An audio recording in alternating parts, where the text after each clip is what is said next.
1 2 1 2. Hey yo, AC. 1 2 1 2. Mic check. Hey, can y'all hear me out there? Hey. Against all odds. Against all odds. Against all odds. Against all odds. Against all odds. Against all odds.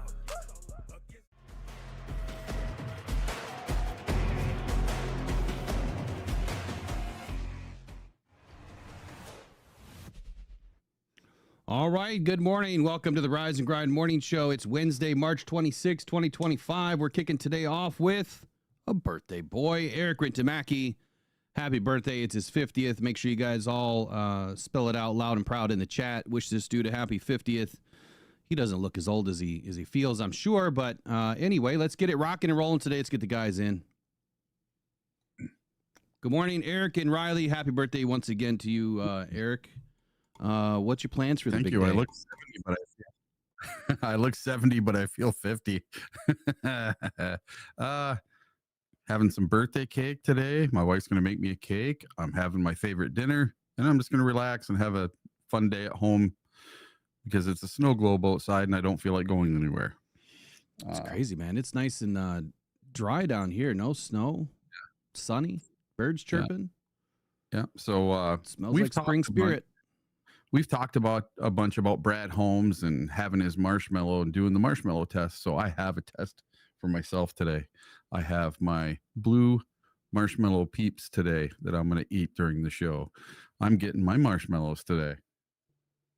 Well, there you go. Let's see if you can actually wait to eat your marshmallows, or if it's going to be the instant gratification.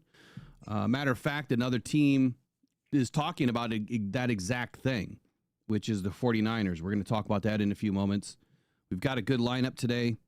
A lot of news, a lot of rumors. I'll do an audio check here in just a moment. But we've got a buy or sell we're going to start with this morning. We've got 4, 5, 6, 7, 8, 9 headlines we're going to discuss. We've got an update on the latest kickoff rules, NFL meetings that are kicking off again this week. New York Giants made a move. How about Puka Nacua and what he said about his career? Stephon Diggs, I can't believe this one happened. Yeah. How about AMIK Robertson? So layest rumor is that the Lions are bringing in all of these corners, and they might try to shave off $6-7 million, and AMIK could be gone. I don't know if I'm buying into this one, but at least we'll talk about it. John Lynch and the 49ers. We got a UFL update. It's Wednesday, of course. We got to get the UFL update. First week of UFL action this week. Barry Sanders had a lot to say about the Detroit Lions turnaround. Mekhi Wingo, what is he going to do this year? So we've got a packed day, very, very packed day. Let's just get it rocking and rolling right away. But Riley, good morning, man. What's on your mind today? Man, just excited to be right here, rocked on Detroit Lions Rise and Grind morning show. And we saw this morning as we're getting everything ready. Eric's wife brings him those peeps, and so now I knew right away we're going to find out, does he have the ability to have some self-discipline here, or you know what, the hell with it, it's his birthday. So left. Yeah, Maureen commented this morning too. She'd already sang happy birthday to you. So man, it's a beautiful day, ready to get this thing started. So what's weird, and I know someone commented this the other day, they can't rewind the show, and I'm trying to rewind it myself, and it won't let me rewind the live playback on my phone. Oh, just let you watch it live. It's only live. You can't start from the beginning? Right. I don't know what. It's definitely not a setting. I'm pretty sure, unless they've added a new setting that I don't see. Here, that's really odd. Can anybody else rewind? I did see this too, by the way. Facebook put out, and I know we don't really stream to Facebook anymore, but they put out an update that your lives are only going to be available for like 30 days, and they erase them. Yep. So any videos that are going on Facebook right now, you can kiss them goodbye after 30 days, which I don't understand that. I guess you're just going to have to repost the same content every 30 days. The reason is, so people like myself are monetized, and when they have these big live videos and they put them up for 30 days, their servers are just getting full. So, no, I understand the reason why. I mean, I used to use my monetization on Facebook all the time, but it just seemed like it didn't amount to enough money. You know what I mean? For the headache. But see, someone like me, they're paying me thousands of dollars a month for my videos. And if after 30 days, they don't have to pay me for that video anymore for new views on that video because that video's gone, it makes more money for them. Well, they don't make any money if the video's gone, but you just repost it again the next month. Yep. You know, now it just becomes a hard video as opposed to a live video. Big shout out to Michael Garrity this morning, $5 super chat already. We did launch a new goal, a daily goal. We're going to try to get 5 super chats in a day, whatever denomination, doesn't matter. If we get 5 a day, we turn off ads the next day. Just happy birthday, Eric. Hope your day rocks, my brother. And Michael Garrity, appreciate you in this morning, man. Hope you're having a wonderful Wednesday yourself. Yeah, and for those that don't know, Michael's waiting to have surgery, and he got pushed back till April 17th. So he's going to be able to watch the show for a couple of days. Won't be working. Yeah, Melly Mel. So I just threw that out there a few moments ago that for some reason we can't rewind. I don't understand what it is. It must be something new with Facebook because, or YouTube. Yeah. Because there's nothing that I've done. It says live chat replay. That's all on. Subscriber only mode is on. I would have, if you asked me this morning, I would have said, oh, absolutely, I can rewind it because I've done that before. Right. Where I've been listening to this show specifically, and I said, wait, hang on, what did Will say? What did Eric say? And rewind it. But I just checked. I don't have the ability to do it now all of a sudden. So I think you can do it after. For sure. Oh, yeah. For sure. After, but sure. Well, I don't know why they've changed it for live, but whatever. I'll digress. Let's move on. Let's get this show kicked off. YouTube, man, they're always a pain in the ass, I swear. Okay, buy or sell on a Wednesday. No, this is not a used car department, but we're talking about some really, really old vintage automobile here in Aaron Rodgers. Now, Eric's 50. And could you believe that Aaron Rodgers is younger than Eric? Yeah, I know. And he looks like he's 70. Aaron Rodgers does. Yep. He looks old. At least some days he looks old. Dude, if you put me and him in a room, you would swear he's older than I am. Probably. Depend. Well, maybe. I don't know. Maybe. I guess it depends. Aaron Rodgers. Is he now more likely to join the Steelers than ever before? Is the question. We had some action yesterday with the New York Giants. And it appears, obviously, we'll talk about this next guy. Kirk Cousins hasn't moved anywhere. What do you think? Start with you, Eric. Aaron Rodgers, more likely to join the Steelers, buy or sell? What do you think?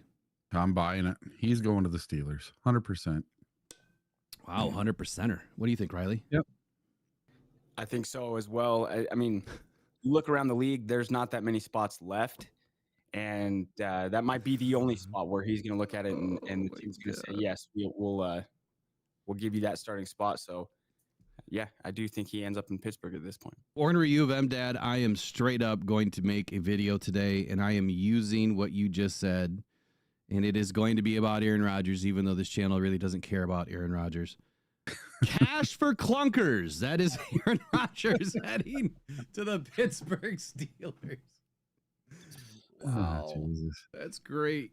Big round of applause for you, Ornery. I mean, I don't even know how you thought of that this morning, but that is excellent. Cash for clunkers. Oh, I'm already crying today. Okay, Jackson Dart, number 2. What were you saying, Riley? No, just I sell RVs, and I get asked all the time. I get most of my customers are from outside of Utah, so we get we have 20 spots nationwide, and always sell pre-owned stuff. So I always get asked, what's the condition of it? I say, don't worry, I'm going to be fully transparent with you. So tell me. I want to know the mileage. I want to know the history. I want to know the tire condition. So with Rodgers, it's all those things. Okay, well, it used to be really, really, really good, but now it's going to sputter. It's going to have some drama. I just don't know how much he has in the tank. But yeah, I think I digress. It's Pittsburgh for Rodgers at this point for sure. Let me give you a nugget of the day. You don't sell RVs, Riley. You sell a lifestyle. That's what you sell. Mm-hmm. There it is. The next time you talk to somebody, with someone today, I don't sell RVs, buddy. I sell a lifestyle. Let me show you the showroom today. Masterclass on Sales 101 coming up next. Jackson Dart getting a first-round buzz. Do you think that Jackson has an opportunity now? This is something that I've been hot to trot on for several weeks, talking about back end of the first round, whether it's Jackson Dart or or Milroe. I think that either one of them has an opportunity to be taken in the first round. But Jackson Dart, man, the more you dig into this guy's tape, the better and better it gets. So Jackson Dart, you buying or selling the fact that he might get a first-round opportunity? We'll start with you, Riley, and then we'll go to Eric. Yes, I think so. Absolutely. I know I've mentioned on the show a girl I was dating years and years ago. We were up in this, he went to Roy High School when he was a freshman. So he's in 9th grade. I went and saw, and I'm like, man, this kid's in 9th grade. They've got a 9th grade starting varsity quarterback. And it's just been cool to see his, career journey to this point. He's not like that unanimous lock for a number one or a first round pick, but I think teams fall in love with guys like Jackson Dart, right? A big armed quarterback that's got some mobility. If you are a quarterback's coach, anything that he doesn't have, any weakness in his game, you're going to look at it and say, I can coach this kid. So I think a team will fall in love with him. I think he will go in the first round. Eric? So I'm buy. If this was a crypto, I guess I'd be buying a bunch of coins because I have a feeling there's not going to be one. There's not going to be two. There's going to be probably, I think, 4 quarterbacks go in the first round because I see Milroe, Dart, Cam Ward, and Shedeur Sanders all going in the first round. That's 4 of them. That's my wild call on the first round of the draft. You said Milroe, Dart, Sanders, and Ward. And Cam Ward. Yeah. There might be another one, another name. Oh, I just had YouTube crash on me again. Man, I can't wait to get on the phone today with Micro Center. It's a memory issue. It keeps saying that I'm out of memory, but then when you go and look at the memory, it's completely full or completely not full. Yeah. So something's off. We only need 12 more likes to hit 50 for Eric's birthday. We need Eric's birthday, so we need at least 50 for his birthday, and we'll just turn ads off right away. Yesterday, you know what? Yesterday we did. I got to turn ads off anyway because yesterday we did we hit the thing. Yeah. All right, ads are off for the rest of the day. There you go. Okay, so next up, Trey Hendrickson. So we spoke about this a little bit yesterday. Rumor started that Trey, through his agent, are willing to sit out the entire season if he's not traded to a team that is willing to meet his contract, right, that he wants, or if the Bengals are not willing to meet his demands for contract value. Eric, how are you buying or selling this? Number one, did you think that he would sit out if he doesn't get a deal in Cincy, or I guess to add a second layer to this, do you think that Trey is still traded? Well, I'm going to sell him sitting out the season because what are all these players that threaten to sit out? What are they doing? They're trying to make more money. And you don't make more money by sitting out games and missing out on game checks and missing out on bonuses. So after he misses the first check or two, he's going to be right back in there. So I don't see him sitting out. I really think that they're going to get a deal done. It's just maybe not the deal that Hendrickson really thinks he could get from another team. So I think he's staying. I think they get a deal done. Maybe it's 30 million, maybe it's 32 million, but it's not going to be the 40 million that he wants now. And I think the Bengals made the biggest mistake ever by not doing this last year with him. I would agree that they probably should have done something last year, if not then, at least in the early part of this spring. But I think the reservation here is he's older, right? They obviously, you guys, some of the people won't agree with this, but and especially after you hear Jalen Hurts say defense wins championships at the end of the Super Bowl, whatever. Yeah. He was giving credit to his defense. If you look at offenses right now in the NFL, if you look at teams in the NFL, they are loading up on offense. They are trying to win games by putting up a boatload of points. Defense is secondary right now. Offense has been the lead in the NFL for more than a decade now. It's just been when you started to reduce when you started to make it harder for the defense to do things over the middle of the field, that gave the offense an opportunity to score more points. That is why Amon-Ra St. Brown lives, eats, and breathes over the middle of the field. And I think it's exactly why they locked up both their receivers, is they want more offense. They want to score more points. I mean, the Lions are a good case study. They lost everybody on their roster last year that mattered. I'm not saying that none of the other guys mattered. They all mattered. But the starters, right, they lost them all for the most part. And their offense continued to win football games. The defense still stepped up. I mean, there are plenty of games they held teams under 20 points, even after losing the majority of the starters. But without that offense, averaging 35 points or whatever it was a game, they don't win those games. So you have to have an offense that scores more than 21 points a game to win a lot of games in the NFL. And if you want to just hit 8-9 or 9-8, yeah, you can go with an average offense. But that's not going to win you. That's not going to win you anything in the postseason. So Riley, what do you think here on Trey Hendrickson? Yeah, I think both hit it nail on the head. And I like, Eric, what you said. I mean, the whole point of this is these guys that will hold out, it's for money. Well, at some point, there's got to be a line in the sand where there's a threshold you're not going to go past.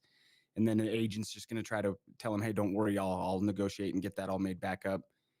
The other thing, though, is Cincinnati, I would expect them to be a good team, right? And so if you want to win, if you want to make money, there's just got to be some negotiating boiling point where they're going to figure out a way to make it work. So, yeah, Trey Hendrickson is not going to sit out.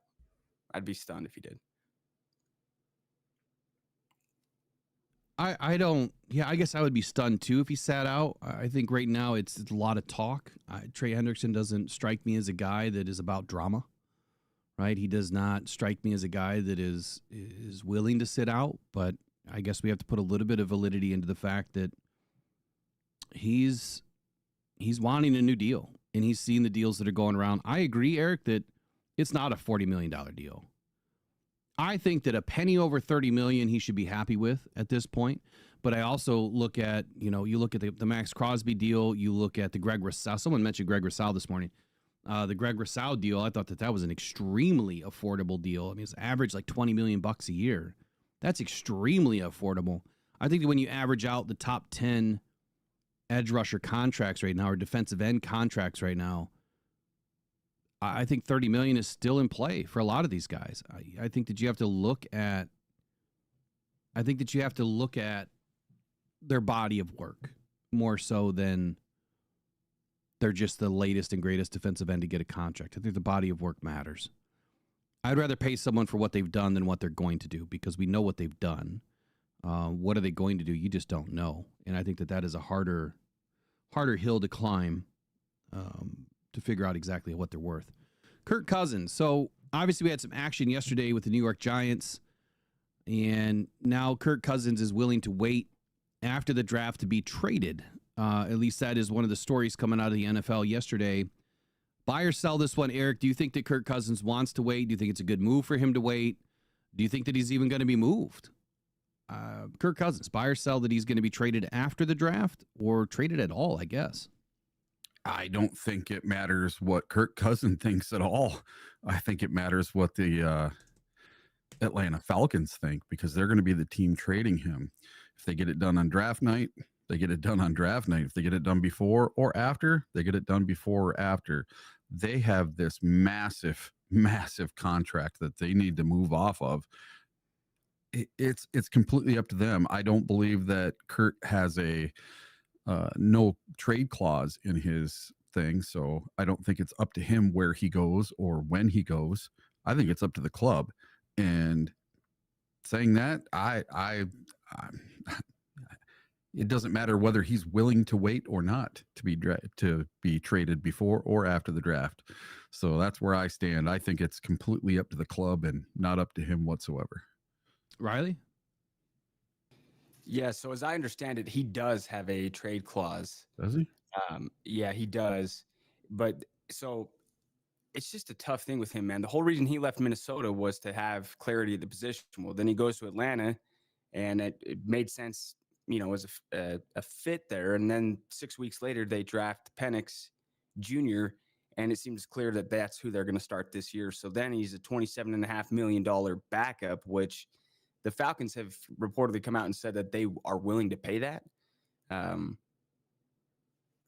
don't know. I don't know if that's what they're going to do, but I think that they would do right by Kirk if after the draft he can assess the QB landscape and say, hey, guys, could you send me to, X or Y or Z? But the problem is I don't know what X, Y, or Z is. There's not that many spots left where he could go and start. So does Kirk have to accept at this point he might be a mentor, he might be a backup? He's an expensive one. So whether that's Atlanta or whoever, are they going to pay that amount? But I think he does have a trade clause, and I don't know. I think he'll probably stay in Atlanta just because I don't think there's not a clear spot where you would go and say you're going to get the playing time and role that you want, which is, the top dog in the quarterback room. So I guess here's my thoughts on. I apologize, Eric. I totally blanked out when you were talking. So I didn't catch what you said. But here's my overall thought on Kirk Cousins. There was a potential out after this year. I know that his contract, at least on the front side, when they got this contract done, everyone thought that it was a lot of money. But now when you go back and look at it, I mean, it's a 4-year, $180 million deal, right? That seems like a lot of money for a quarterback, but it's not. His APY was $45 million. His signing bonus was only $50 million. And I say only, right? He was guaranteed $90 million at signing. So when you look at that $90 million number, what is that? That is 45, so $22.5 million a year guaranteed on average. That's not a lot of money. And for a quarterback in today's market, at least, his cap hit in 25 is only $40 million. He has a dead cap number, though, this year of $75 million. So after this year, his dead cap goes down to $35 million, which is obviously a lot easier to manage than $75 million. Because $75 million, I think that they can, if they did a post-June 1 release, then they could kick it for 2 years, and that's it. So it would cost them about $37.5 million a year not to have him on the roster. I don't think that they're going to do that. I think that Atlanta will absolutely keep him on the roster no matter what. If he is traded, I think that Kirk Cousins has more appeal, obviously, than Aaron Rodgers. I think Kirk Cousins in Cleveland makes sense to a degree. Who did Cleveland just bring in? Remind me. Kenny Pickett. Kenny Pickett. So, yeah, I don't think that the Browns... I don't think the Browns are obviously settled with Kenny Pickett as their quarterback. I don't think that they're settled with Deshaun Watson. He's done for the year. I think that when you look at the Browns depth chart, that's it. It's Kenny Pickett. Deshaun Watson won't play this year or probably ever again. So adding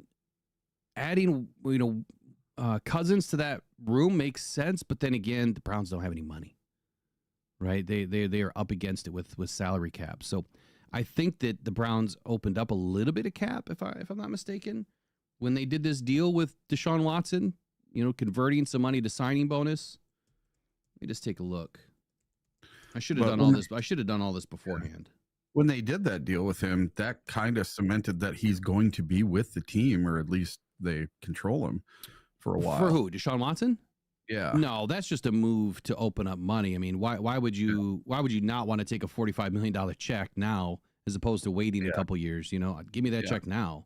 It's a lot of taxes and shit, but who cares?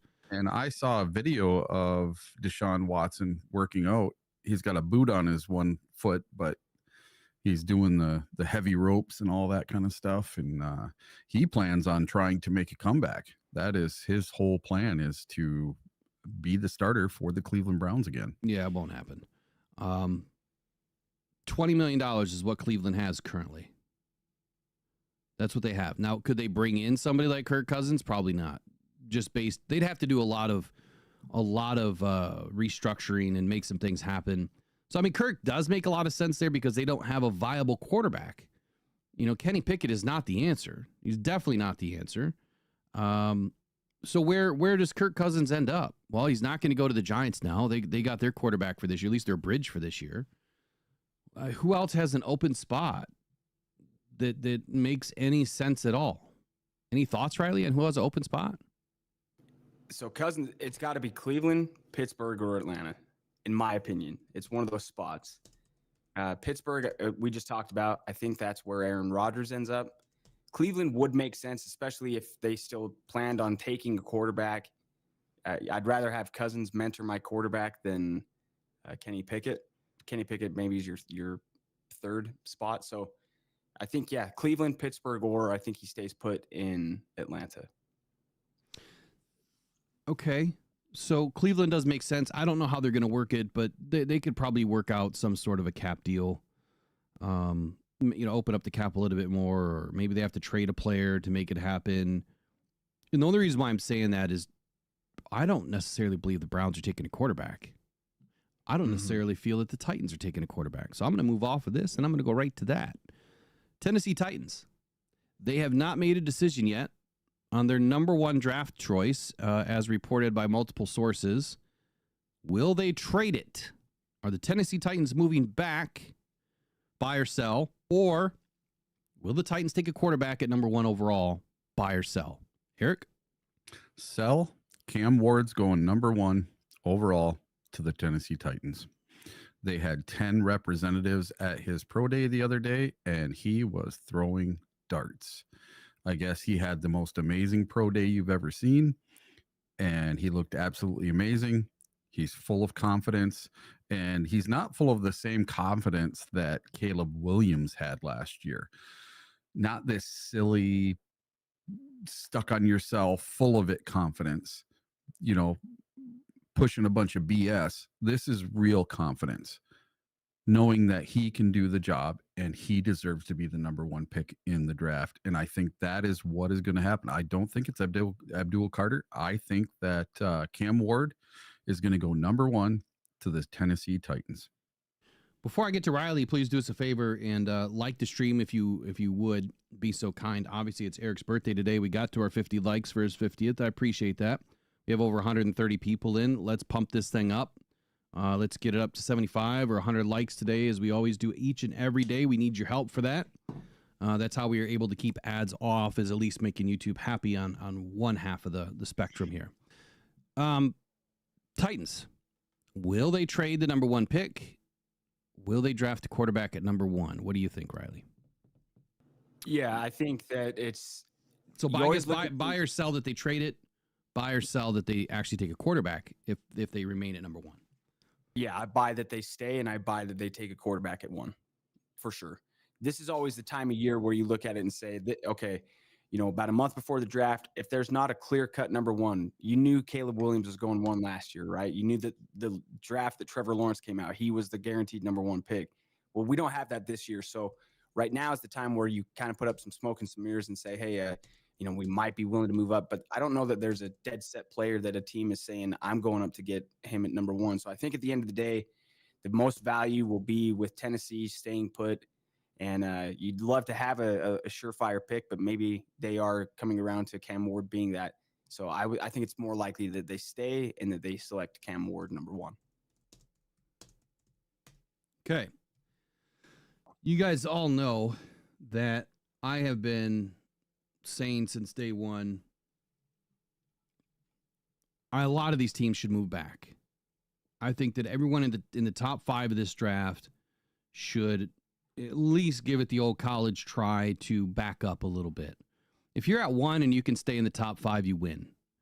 There's definitely five positions. There's five players that you would love to have at the number one overall pick in this draft. Whether it's Cam Ward or Travis Hunter or Abdul Carter or who's the U of M defensive tackle? Grant. Is it Grant? Yeah, Murphy? Mason Grant. Grant or Murphy, or I forget his name. I think it's Mason Grant. Yeah, Grant. So, and then there's plenty of other options, right? Ashton Gianti or McMillan. Actually, I'm not high on right now. I think McMillan's going to fall. I don't think he's even going to be the first quarter or the first wide receiver taken in the draft. Especially after watching some more tape yesterday on him and listening to some other sources around the league, that it sounds like he may fall a little bit. Still first round, but he won't be the first pick. So there's five legit picks you could take in the top 5 that you'd be happy with. It just depends on who your team is and what you need the most and how does best player available fit your team dynamic, right? I think that some teams, some GMs, they say they go BPA all day. I still feel like that is a lie. I think that it is best player available that fits your team, right? That fits the holes on your team. Yes, you can do both. You can absolutely figure out a way to get any one of those football players on your team to fit a hole, right? And to start over somebody else that's on your roster. You can absolutely find a way to make that happen with any player chosen in the first round. I think the Titans are actively shopping. And I'm only saying that because I've heard it from somebody that they're actively shopping the number 1 pick. They want to move back. Because this draft is so loaded in certain areas, and the Tennessee Titans, I got to be honest about something with the Tennessee Titans. Riley, I know that, who is it that talking football that is a Titans fan? Is it nobody? Well, Justin Treese is a Treese. No, he's a Jacksonville Jaguars fan, and he passionately dislikes the Tennessee Titans. Okay, so I had it backwards. He's yeah. Okay. Here's what I'm going to say about the Titans. They are really sneaky with what they've done this year. And I don't mean to use that, overblow that word at all, but they have Calvin Ridley, Treylon Burks, Von Jefferson. They upgraded their left tackle, Dan Moore. Peter Skronsky, they took 2 seasons ago at left guard. Lloyd Cushenberry, one of the better centers in the league. Kevin Zeitler, they brought in, right guard.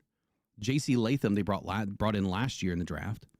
Easily have a top 5 offensive line on paper right now. Tight end could use some help.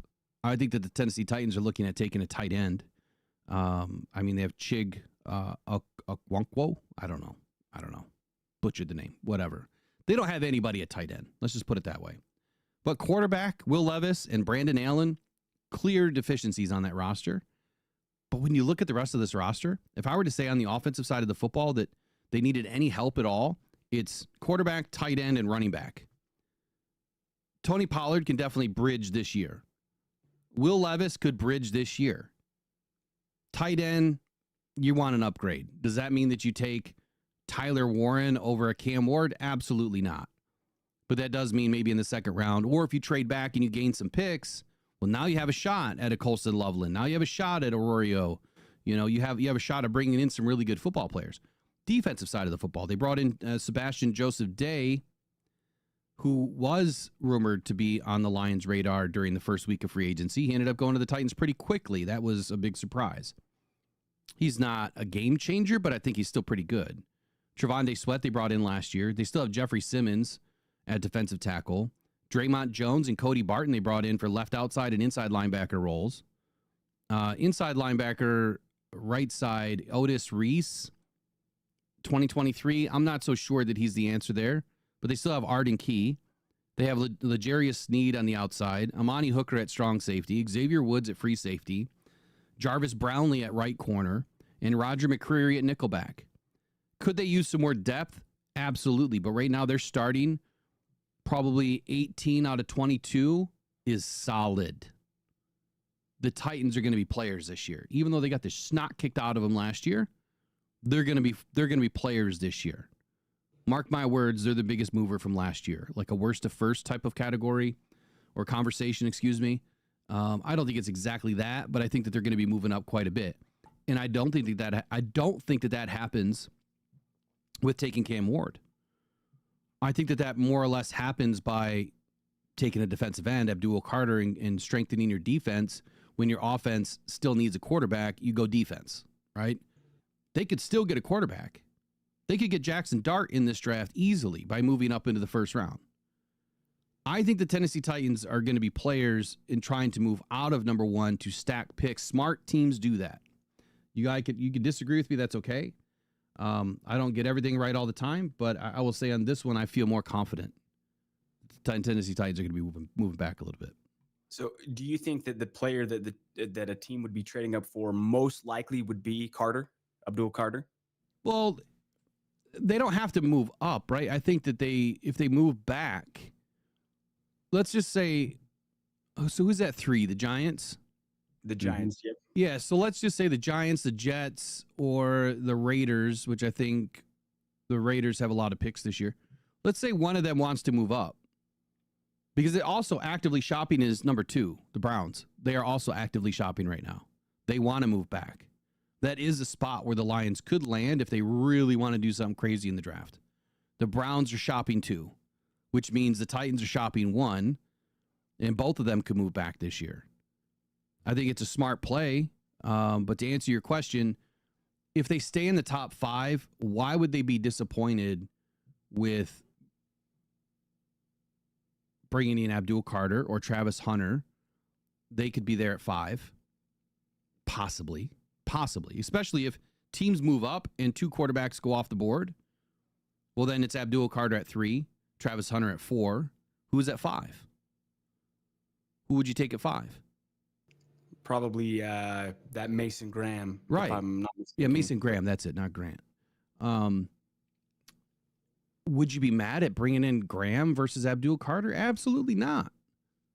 If you believe that defensive tackle is the way to the quarterback and you believe that strengthening the center of your defense is the most important, and then secondary is obviously the second most important to that, Travis Hunter makes more sense. He's also a two-way player. With the way that the Titans roster is built, why would you not want to have Travis Hunter who can shore up the secondary? They've got a pretty good secondary already, but shore up the secondary and someone that can also play on offense and fill in for that third wide receiver role where he doesn't need a ton of snaps, just a few a game. So I think that's a great option for them.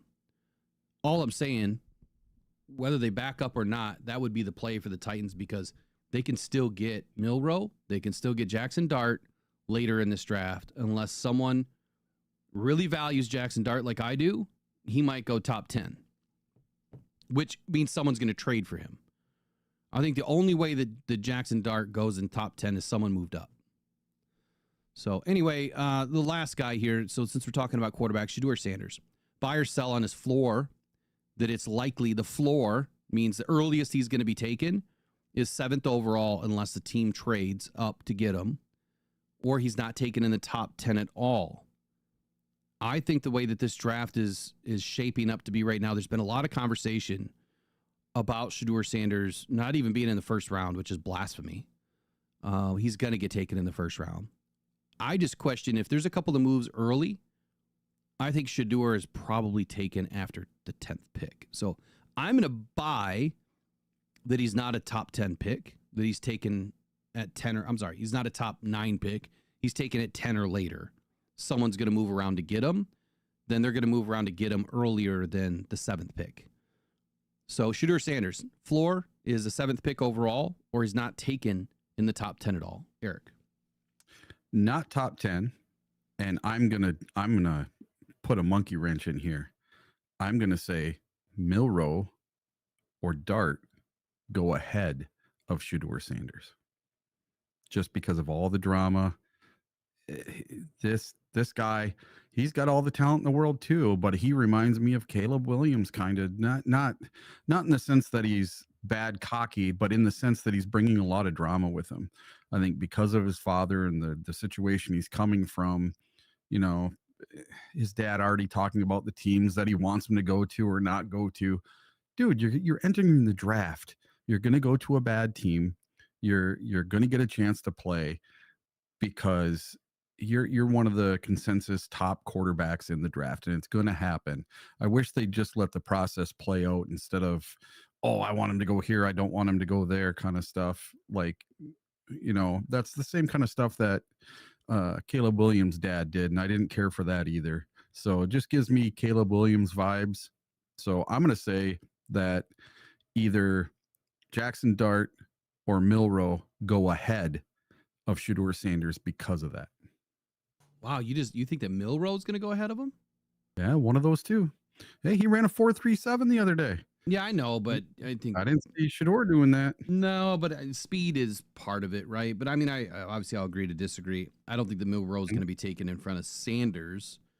I think the Dart could potentially go in front of Sanders. I said one of them. I don't know which. Maybe both. Oh, I thought you said Ward and Milroe. No, I said either Milroe or Jackson Dart will go ahead of Shedeur Sanders. That, I mean, yeah, I think that Dart could, for sure. For sure. Big shout out to Brandy Coffee this morning. Says, happy birthday, Eric. Go Lions. One Pride. Don't forget to share, like, subscribe. Appreciate you, Brandy. I got to queue up two of these real quick because Michael Garrity, his donation this morning, and then Brandy Coffee. So let's get man, this is one of the best ones ever. The Detroit Lions select Panay Sewell, tackle, Oregon. All right, and then Brandy Coffee, let's give you this one.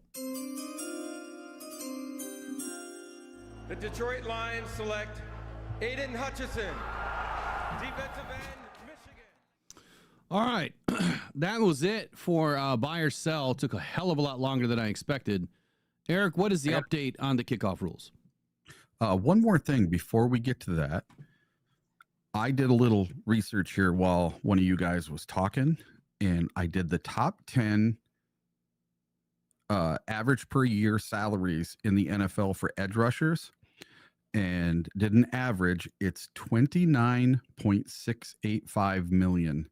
So if they give Trey Hendrickson 30, even 30 and $1, that is over the average of the top 10 edge rushers in the NFL. Which would make sense because even if you were to franchise tag, is it the top 5 that they use for franchise tag or the top 10? It might be top 10. I thought it was top 5. I can't remember now, but I'll look it up. But anyway, what's our update on the kickoff rules headed into the league-wide meetings this next week? All right. So it is looking more and more like the competition committee is going to approve touchbacks to the 35 instead of the 30. So when the NFL's kickoff play was completely revamped ahead of the last season, a touchback through the end zone was supposed to give the receiving team possession at the 35. That was the original rule.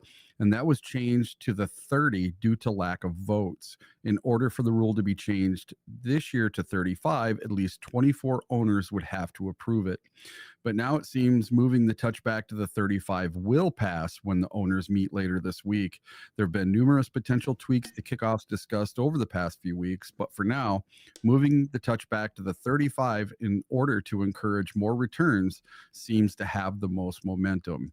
And if teams are getting it at the 35, that just means five less yards, again, to get there and score a touchdown. So we started at the 20, then we went to the 25, then the 30, and now it's going to go to the 35. So they're cutting 15 yards off every time the offense gets the ball. And it sounds like this is for sure going to pass. So we'll find out after the weekend because the owners meet this weekend down in Florida. Go ahead, Riley. You're getting to a point where you either have to just take the play out of the game or because we've talked about it, but man, I know that used to be such an exciting play. And then now it's, especially with the rule changes that they've already implemented. I don't know, man. Do you just put the ball at the 30 and say, let's go? Do we even do this? Why are we doing this? I don't know. Was there a kickoff return for a touchdown last year? I don't feel like the Lions had one. It's been so watered down. I get the player safety, but did we have one in Detroit? Yeah, there were. Detroit didn't have one, but there were some. There were some. I know we had some punt returns, right? I feel like we had like 5 against Jacksonville, I think it was, Tennessee. Yeah. So, but yeah, with the kickoff, I don't know, man. It's I get it's a very violent play, but yeah, and kick returns actually increased by 11% from 21.8% to 32.8% in 2024. So they are getting more returns, about 11% more, but it's still not enough. So I don't know if I really have a feeling on this. I think that why do they keep messing with this, man? Like, I know. I understand that they want to have a more competitive start to a game. They want to have a more competitive kickoff, dynamism or whatever they called it, dynamic kickoff. Man, I think that first and foremost, I think that they need to. The guys are separated by 5 yards on the kickoff last year, Yeah. right? That needs to back up to 10. They need to put these guys. What were they on the 45? The 45 and 45. Yep. Was it right? Move that back to the 40. Give them a little bit more of a running start to be able to do something with it. And then, whether the ball sails through the uprights or goes into the end zone or whatever it is, a touchback is a touchback. Get rid of the stupid landing strip where the ball's got to land and just kick the ball. Like if it goes to the end zone, great. You get it at the 25. If you catch the ball and you take it out, well, that's up to you. I think the only way that you're going to force these kickers from kicking the ball a little bit shorter to have more returns is you back the kicker up. Leave everything else the same. Just back the kicker up. You know, I guess scratch everything I just said. Just back the kicker up. That'll force it to either drop short or go deeper into the end zone. I think at that point, though, then you have to worry about your kicker. At some point, they might, have too many stress kicks, right? Could cause an injury, hamstring injury, when they're trying to kick the shit out of it on kickoffs, Especially for a team like the Lions that end up kicking the ball off a lot because they score a lot of points. I don't know. I just think it's stupid. Like, there's more important rules that need help than the kickoff rule. Yeah, that was one thing that was proposed, was moving the kickoff back 5 yards, but it sounds like that did not get past the competition committee. I just don't get it. I don't get it. Let me clarify in the chat. Allegedly, reportedly, by some news, if you guys drink Coca-Cola, check your cans. There's a massive recall on Coca-Cola. We don't normally talk about that stuff, but that's what's going on in the chat. There's a recall. Oh, really? Yeah. So if you drink Coke, check it out. So let me look at this Q&A here. I thought I did a poll. I didn't do a Q&A. Shoot. Or I didn't do a poll. I did a Q&A. Let me just end that real quick. Okay, up next, Riley. We did have some action last night. The New York Giants. What happened? Yeah, so we've got some quarterback movement in New York, and this one seemed like it had a pretty good shot of happening to me when he left Cleveland. This was Russell Wilson. So he is heading to New York on a one-year deal that is worth up to $21 million. 10.5 of that is guaranteed. So this will be Wilson's third team in as many years. Now, he was pretty good that last year, the second year in Denver.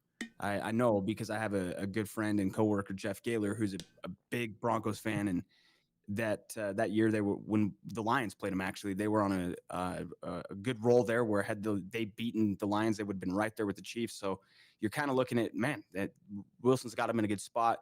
But then the same thing happened last year in Pittsburgh. I remember looking, like, all of a sudden they're like 8-2, and Wilson was playing pretty well, but then it faded at the end of the season.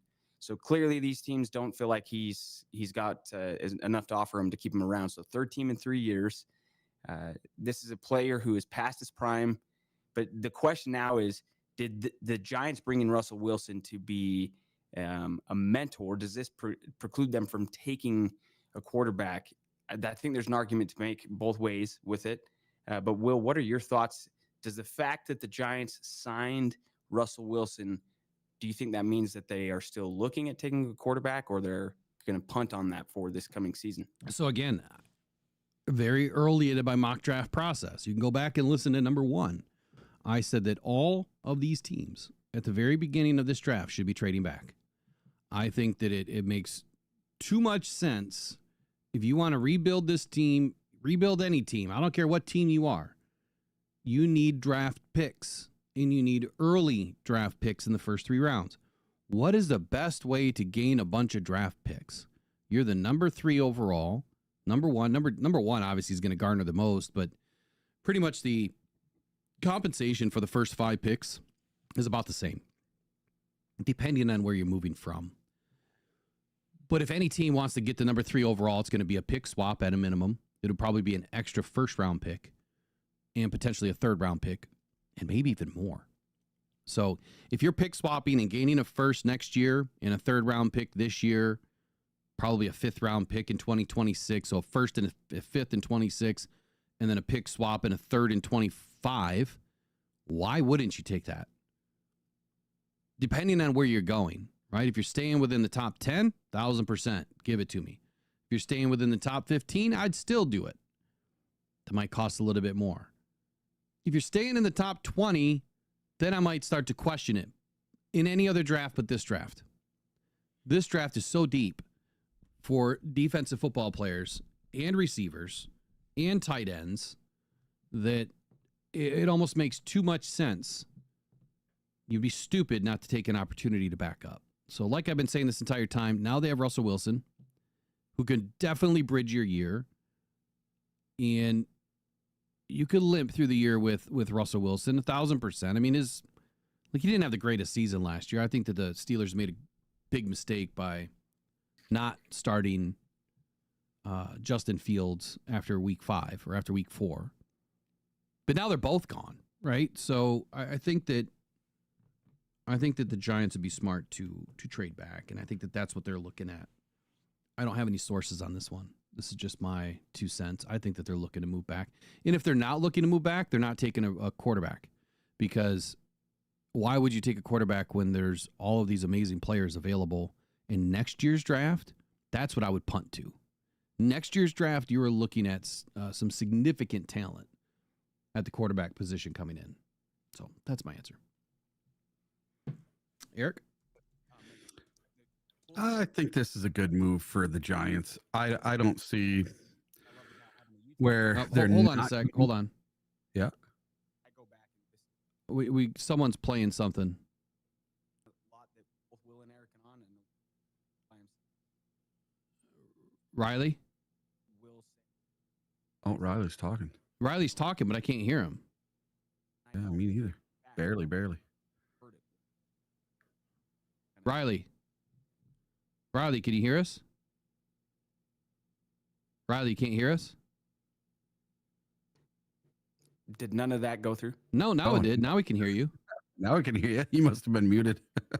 I must have been, or I was saying something so valuable that it was just like, let me just make sure I get Yeah, this it's right. it sounded like you hit a button that I did. I saw that I did actually after the fact. But what I what I was saying, it's ironic because what I said was that's one thing I love about having a YouTube channel is that the receipts are there.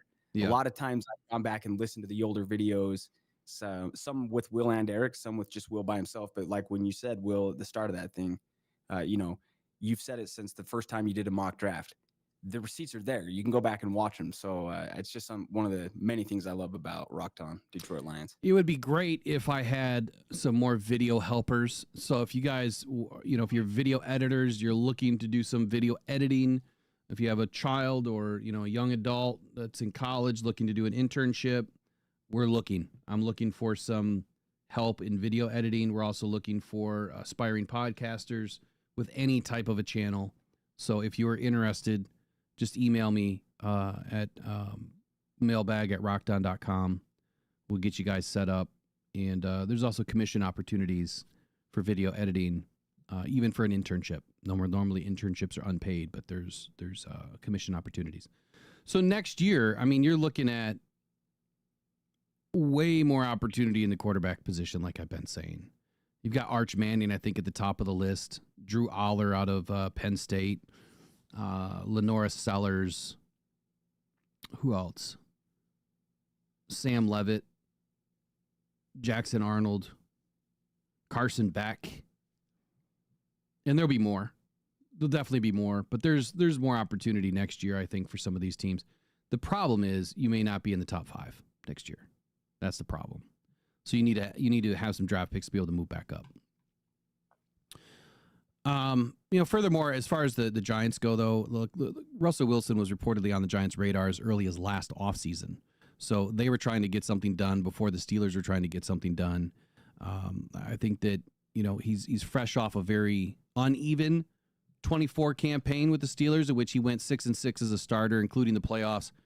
But Wilson gives New York another experienced veteran in the quarterback room that also includes Jameis Winston. So now you have not one, but you have 2 quarterbacks that can definitely play the game of football for a season. It would be another season as to where the Giants are probably going to go, 8-9, 9-8, probably miss the playoffs again, but at least that puts them firmly entrenched in the middle of the draft in 2026. Not saying that they would tank, but they're probably going to tank. Why wouldn't you when they're trying to rebuild? The only problem is they've got some really good draft picks over the last couple of seasons that I'm sure that they would love to see them do well. I don't know. I think the Giants are still somewhat of a dumpster fire. Yeah, that 9 win range is like the worst spot to be in. You either want to be, truly contending, or I guess not, because I mean they've won a Super Bowl with sneaking in at 8-8 before, but yeah, they're not. They don't feel like they're right around the corner from contention. I don't feel like Russell Wilson catapults them to Super Bowl contention. But. Did you feel like Russell Wilson and Jameis Winston are any less of a football player than Eli Manning? But I guess what I would say is the generation around Eli Manning was way different in football. Like way different. It's crazy when you go back and listen to, even in the 70s and the 80s, oh hell, even in the 90s, football players that made NFL teams were not the most cut up, right? They were not the most athletic. They were smart, right? They knew the game of football. They knew how to play the game of football. They were athletic, but a lot of these players were just not the most athletic. Not like today, where every player on the football field is like crazy in shape. The evolution of the football player is nuts. It's funny you say that, because I saw a photo yesterday somewhere on my timeline of a young Eli Manning, a young Peyton Manning, and you're looking at it and you're like, man, it's crazy to think that you're looking at a photo here of people that like made generational wealth, Hall of Fame football players, because they just look like I did when I was like 60 pounds in 5th grade. Like it's nothing about them stands out. Obviously they were younger kids at the time, but they just look like your run of the mill, just standard American teenage kid. And it's crazy to think like, no, you're looking at legend football players in this pick. Okay, so next up, I'm going to skip a few here. I want to get to the 49ers statement here. The reason why I wanted to bring this one up is because I feel like it closely resembles what the Lions are doing, and why I'm not concerned with building through the draft, and you forget free agency, right? You can just forget about it. So the 49ers GM John Lynch says that big things are coming, and that's why they are the biggest free agency losers this season. So if there was an early NFL offseason loser, obviously it would be the San Francisco 49ers, following the first season in which they missed the playoffs in 4 seasons. The 49ers lost left tackle Jalen Moore, guard Aaron Banks, safety Talanoa Hufanga, a linebacker Dre Greenlaw, cornerback Charvarius Ward, and other contributors in free agency were gone from the 49ers squad.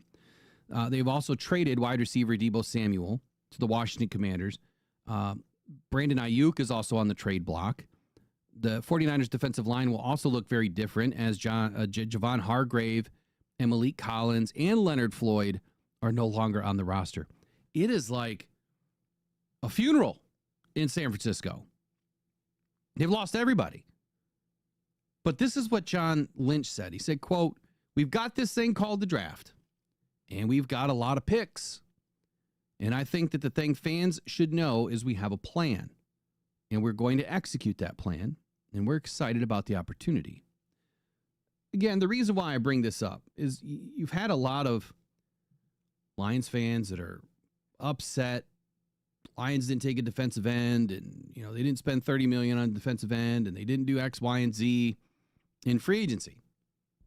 Okay? Well, if a team like the 49ers, who have been perennial playoff team for many seasons, like I said, last year they missed the playoffs for the first time in 4 seasons. They've been to multiple Super Bowls and or NFC Championship games over the last 4 seasons.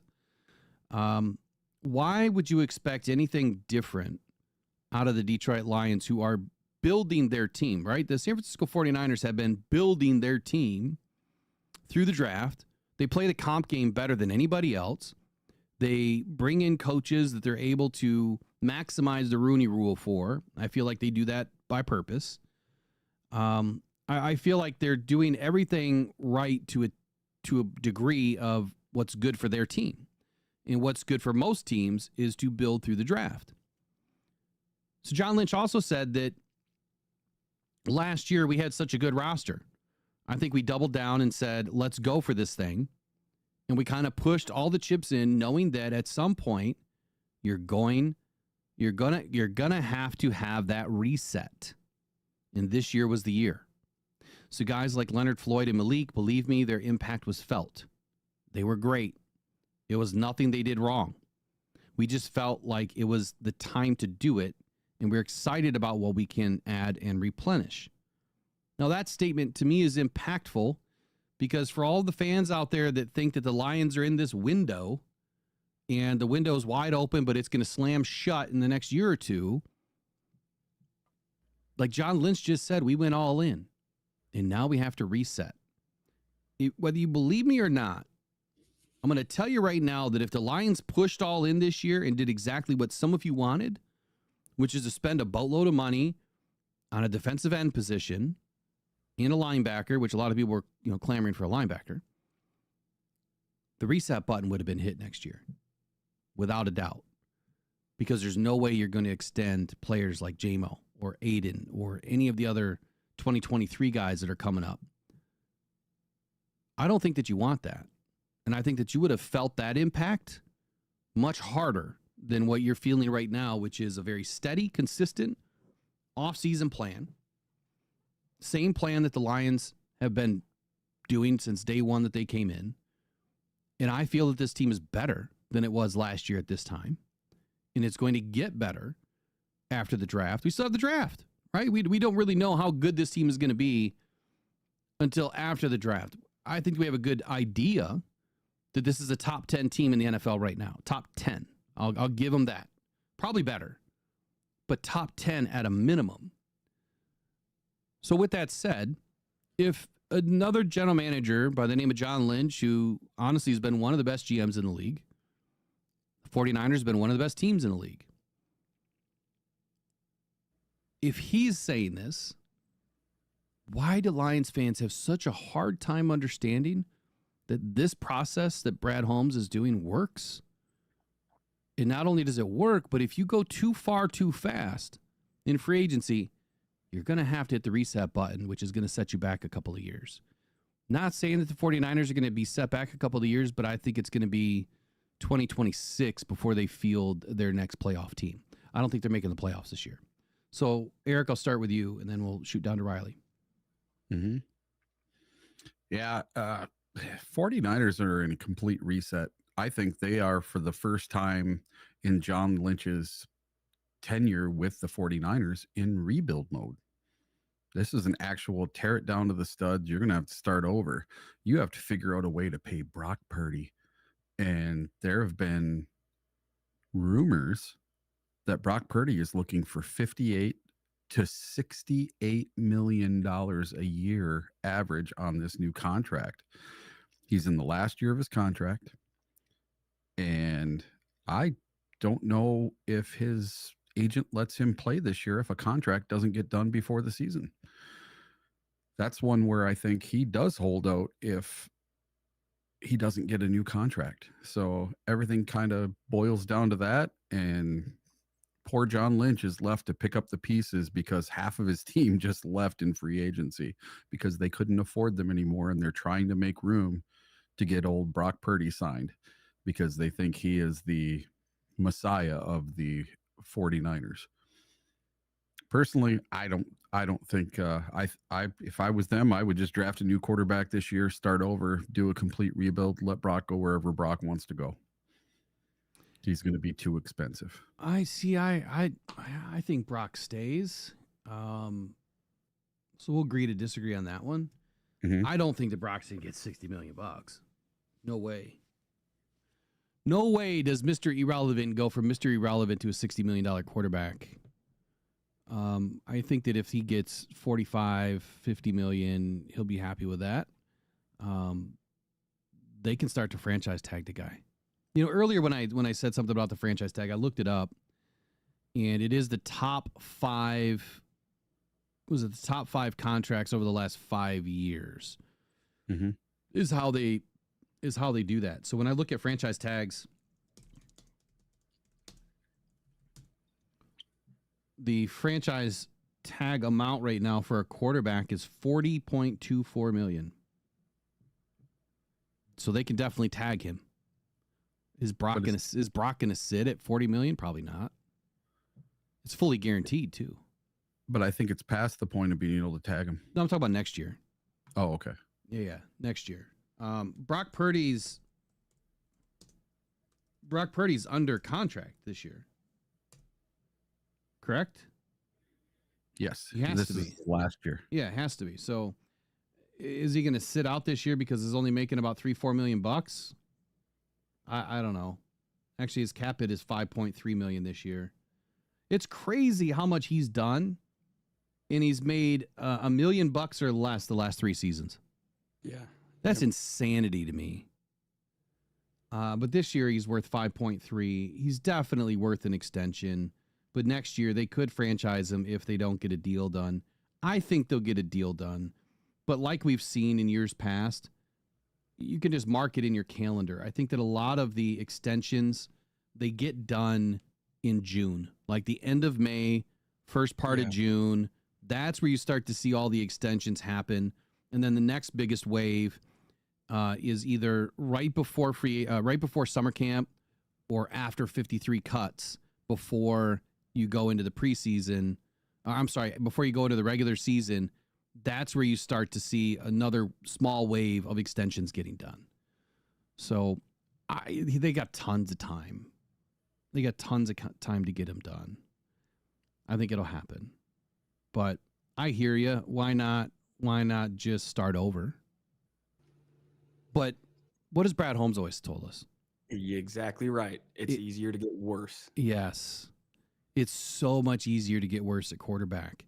You know what you have in Brock Purdy, and I would guarantee that there's probably 25 other teams in the NFL right now be glad to take Brock Purdy in free agency and pay him. They would be glad to do that. Interesting, though. UFL news, let's get to it. It's 9:30. We're a little bit late. Let's get to the UFL update. Sure. So the 2025 UFL season kicks off this Friday. But before we get there, we got to talk about what's been going on in the UFL. So the 2025 preseason for the UFL started earlier this March, and just days before camp got started, all of the UFL quarterbacks threatened to hold out, and they actually did for the first weekend of camp. They held out for 2 days. They did not show up for Saturday or Sunday. They all came back on Monday, just 2 days later, and all the quarterbacks did report for camp. The labor dispute that they're having is not over, but all the players are going forward and playing in games for now. They basically have a handshake deal with the owners that something's going to get done, because these guys, they only make about $60,000 per year, and they don't get year-round health insurance, and that's what they want. So players who are playing for more than one season in the UFL, they want them to be able to have healthcare year round. And then after that, there was just a little bit more drama this week. So surprisingly, not one, but 2 coaches have needed to be replaced heading into week 1. The first coach was Reggie Barlow from the DC Defenders. Barlow was hired as the head coach at Tennessee State this week, and their offensive coordinator had to take over as head coach now for the season. And then the league said Monday that Ken Wisenhunt, formerly of the NFL, was the coach of the Memphis Showboats and is taking a season-long leave of absence just days before the start of the season, citing personal reasons. Offensive line coach Jim Turner will assume the role on an interim basis. Now, the first game of the season is this Friday, day after tomorrow, as the St. Louis Battlehawks play at the Houston Roughnecks on Fox at 8 p.m. So the UFL is doing something a little bit different this year. They have one game on Friday night, one game on Saturday afternoon at noon, and then, or Saturday at 4, excuse me. And then on Sunday, they have a game at noon and a game at 3. So it's always Friday, Saturday, Sunday. One game, 2 games. And it's kind of a neat schedule they have. And all of the games are available on Fox. So you don't have to go get Fox Sports. You don't have to go get ESPN Plus or ESPN2, because last year I had to search everywhere to find Panthers games. This year it's really easy. They're all on Fox, so it makes for a much more pleasurable experience as far as trying to follow your team. So the first game, as I said, is Friday night at 8:00 with the Battle Hawks and the Roughnecks. And then on Saturday, the lone game at 4:00 on Fox is the San Antonio Brahmas playing at the Arlington Renegades. And then on Sunday, the first game at noon is the Michigan Panthers at the Memphis Showboats at noon. And then finally, the Birmingham Stallions play at the DC Defenders at 3 p.m. And the Birmingham Stallions are the reigning champions of the league. They played the Battle Hawks in the championship game last year and won. And I'm ready for it. I can't wait to get started. I'm contemplating about going next Friday and going to the April 4th game, the home opener for the Michigan Panthers. I may go to that game. It's the 4th is the opener? No, the opener. I thought it was this weekend. It's this weekend is the 30th. And then this Sunday at noon is the Michigan Panthers away opener. Yeah, it's the away opener, but it's at Ford Field. Yes. No, not this weekend. It says that it is. No, next weekend is Ford Field. I'm looking at the schedule on Michigan Panthers site. It says that it's at Ford Field. I know it's not, though. Oh, wait, that says 24. Why is it on 24? Yeah, it's Michigan Panthers at Memphis Showboats. Yeah, there we go. Memphis. Yep. I don't know why it would put me into 24 schedule. That's kind of dumb. Yeah, isn't that weird? All right, so yeah, April 4. That's a Thursday? Should be a Friday. Friday? Yep. Friday. It's at 8 p.m., so that's kind of nice that it'll be on Fox. It's kind of nice that it's a later game. Yeah, and all they've got 3 home games in a row. Yes. Yeah. Wow. The 4th, the 14th, and I got them all on my phone here. So what's did you talk about Martinez? Because I totally dropped out. But did you? No, I did not get to that. Before we get to that, looking at the UFL Panthers roster, yep, there was 2 players on this roster I thought that were related to somebody. Yeah, the Kai and Samson Nakua. Nakua, yeah. Yeah, those are Puka's brothers. Yeah. And so Samson is a wide receiver, and Kai is a free safety. Yep. Very interesting. Kai is 6 foot 205. Samson 6'4", 195 out of BYU. Both of them played at BYU. That's Kai's 30 years old. Well, maybe Samson still has a shot to make it on a squad, but he's 27. I thought they were younger. That's the crazy thing is those guys can play, man. Like I've seen them both play live. Those guys can play, and that's when I think, man, if there's not a spot on an NFL roster for these guys, it just tells you how good you have to be. But because they can play, absolutely. And I'll say this: if you've never been to a UFL game, go to one. It is world class, grade A football. It is not some gimmick. It's not a lesser form of football. It is very fun. It's very energetic. It plays very, very similar to the NFL, except you get to know what's going on. So when there's a call on the field, if there's a call from up above, everyone gets to know what's going on. They let everybody know, especially on TV. When you watch it on TV, you get to hear what the refs are saying. You get to hear what New York is saying, everything. They run it just like the NFL, except they use all the tricks of the trade, and they're very transparent, and they use technology, something that the NFL is just now thinking about adopting. Yeah, I think it's kind of fun that you get to see what's happening in the UFL that has a potential to make it into the NFL. It's almost like they're utilizing the NFL or the UFL as a testing facility. You know what I mean? Yep. Like they're trying to test it all out. Rocky Lombardi, former Michigan State Spartans quarterback, is the quarterback of the Michigan Panthers. How many people go to these games? So Ford Field seats what? Like 60, Like 60,000? 70,000 with standing, but yeah, 65,000. So Yeah. you guys go to these games. What is we get like half? Maybe 2,000. Maybe Oh, 2,000. okay. Got you. Yeah, they So don't open up the whole stadium. The end zones are empty. They just do behind the benches. So there's okay, there's yeah. people behind the bench for the Lions, or I mean for the Panthers, and behind the bench for the opposing team. And they do something kind of weird. So the home team, the Panthers, are actually on the visitor side of the field. The visitor side, it's normally the Lion side. Yeah, Yeah. that's really weird.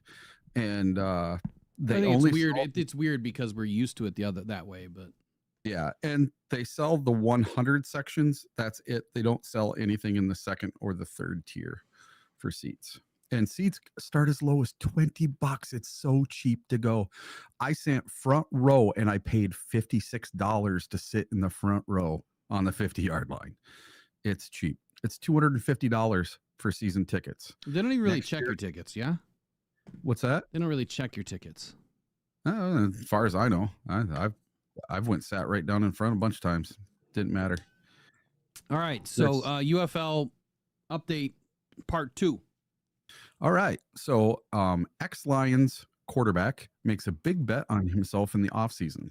So Adrian Martinez was a 2023 UDFA from Brad Holmes, and he had a short stint playing for the QB for the Detroit Lions, but he never cracked the starting lineup.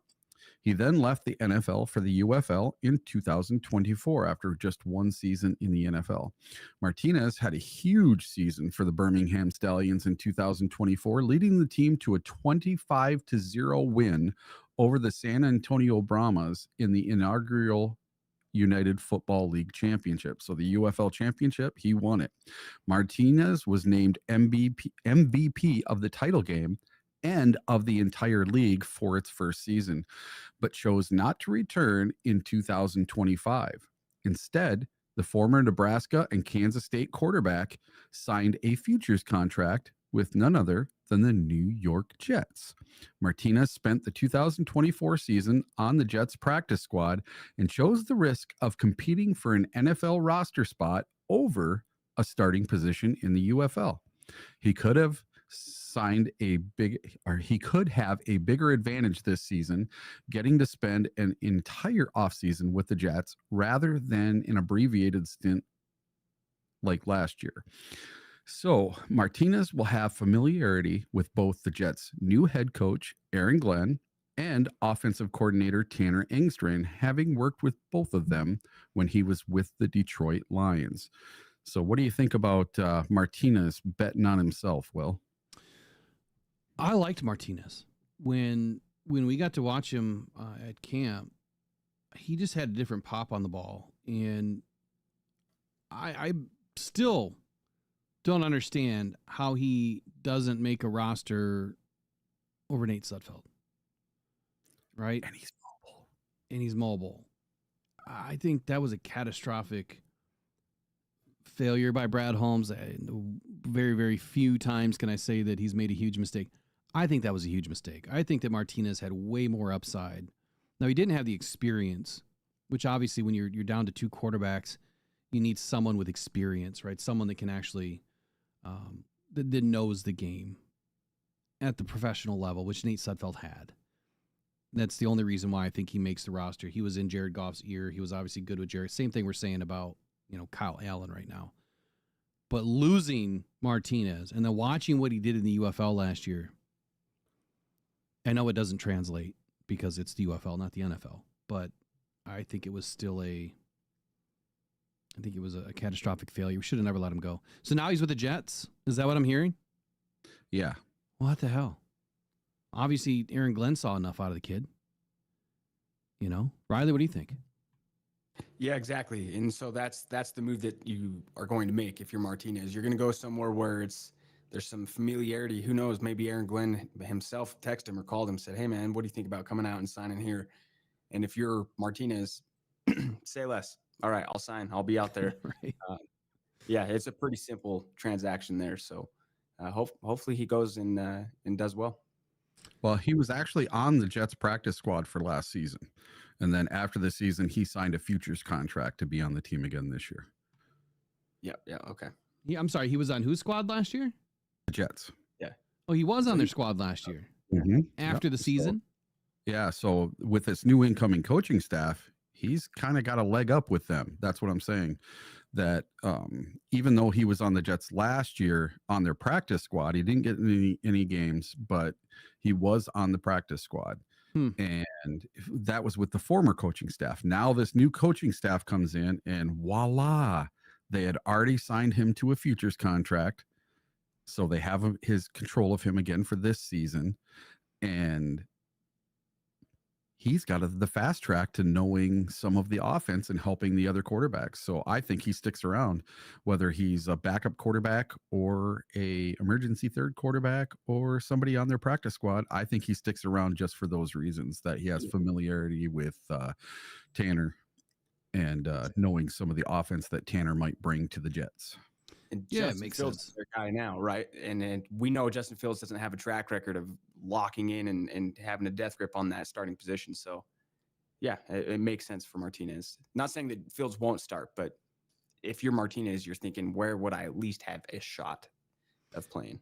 He definitely has a shot. I mean, I think Justin's going to win out over Martinez, but yeah, I don't know how you keep Justin Fields off the field in New York, at least right now. Now, even if they bring in a rookie, does Shedeur Sanders beat out Justin Fields? I mean, that's the biggest question of the day. Or do they end up with Cam Ward? If you get Cam Ward, you're probably going to end up starting him. So next up, good topic there in UFL. Good job, Eric. Appreciate all the updated news. Every Wednesday we'll be doing that, kind of getting you guys up to speed, unless, the schedule is what it is. If we have games that happen. Yeah, I think on Mondays I'll go over what happened on the 4 games. Yeah. Because I plan on watching all of them. Yeah, let's do that. So we got a few more topics I want to get to.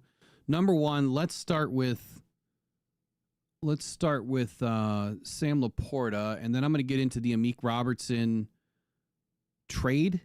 Like, seriously, what the hell's going on here with AMIK Robertson that is being speculated potential draft day trade? And there was one article that I found this from. We'll talk about it. I'll give you my honest opinion on it. But Riley, what's going on with Sam Laporta yesterday? Yeah.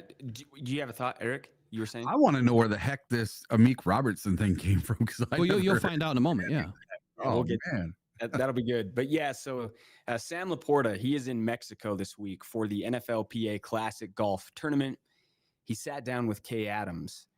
Sam Laporta talked about the, quote, hurt of losing Ben Johnson, while also acknowledging his excitement playing for John Morton.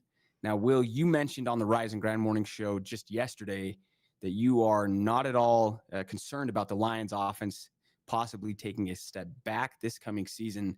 Here's what Laporta said, quote, "It hurts, of course, losing Ben Johnson. You spend a lot of time with these people, invest a lot of energy and effort and hard work together. It's mutual. You're excited that he's going to go run his own team and organization and have a lot on his plate. So just very exciting times for him. But it's exciting times for us, too, as we turn towards our new staff and have a bright future together as well," end quote. He also said it's friends turn to enemies now on Sundays when we play. I love that Ben Johnson went to Chicago. One, I think it made sense for him.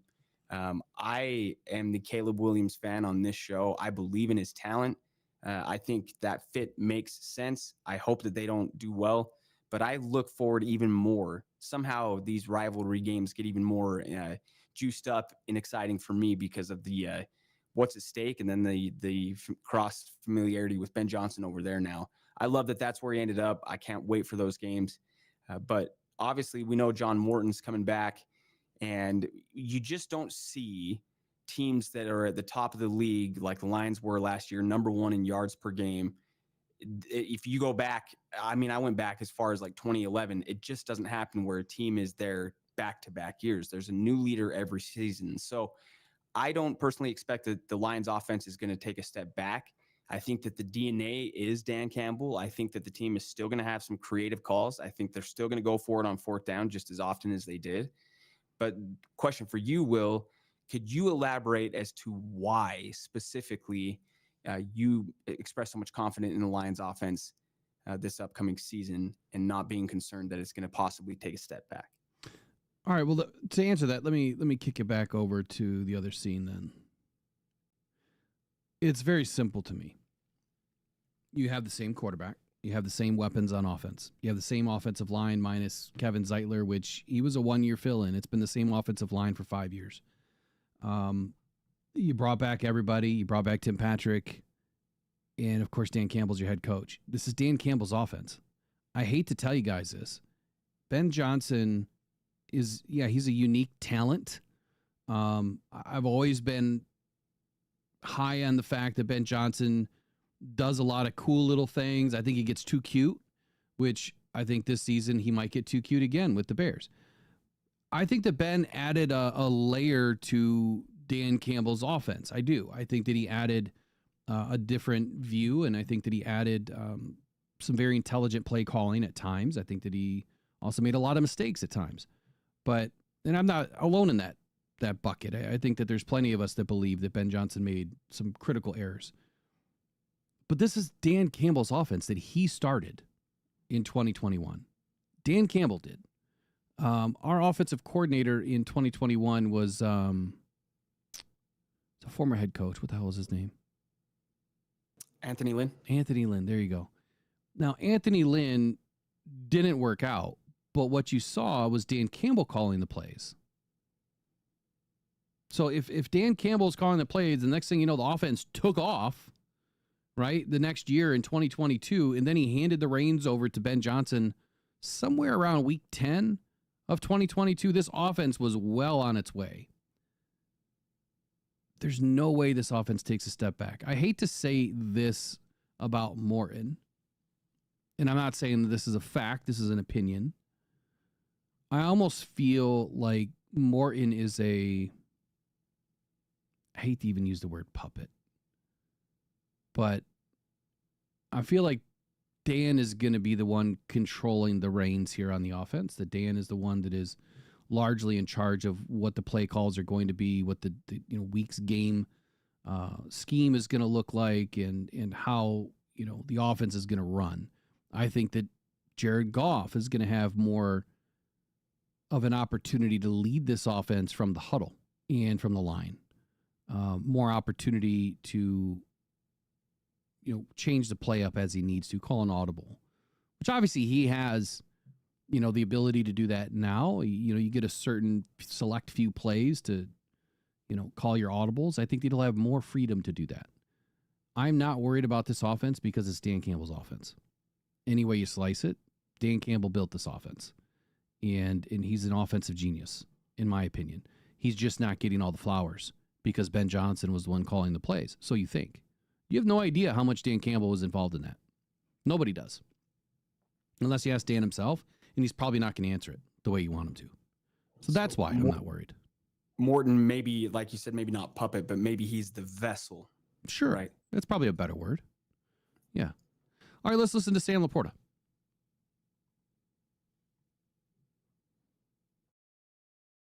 What's it going to be like to see Ben out there? Yeah, of course, happy for Ben.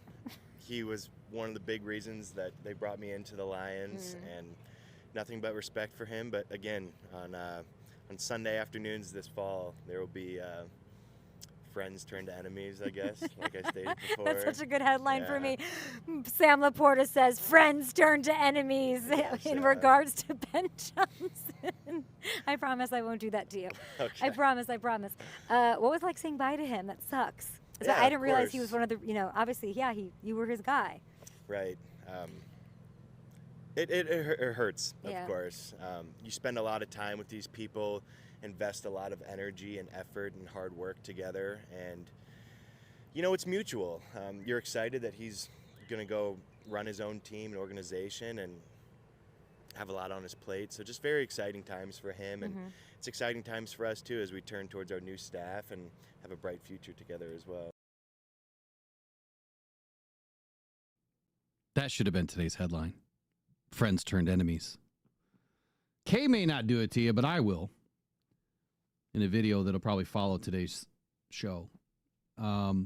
I got to buy or sell. Sam Laporta becomes a Chicago Bear after his contract expires because the Lions can't afford to keep everybody. You want Aiden Hutchinson, it's going to cost you $40 million. You may not be able to keep Sam Laporta. You may not be able to keep Sam Laporta because you want to keep Brian Branch. If you want to keep J-Mo, you definitely can't keep Sam Laporta. He's going to cost $10+ million a year. Buy or sell, Sam Laporta becomes a Chicago Bear in free agency. Not that he's going to be traded, but in free agency.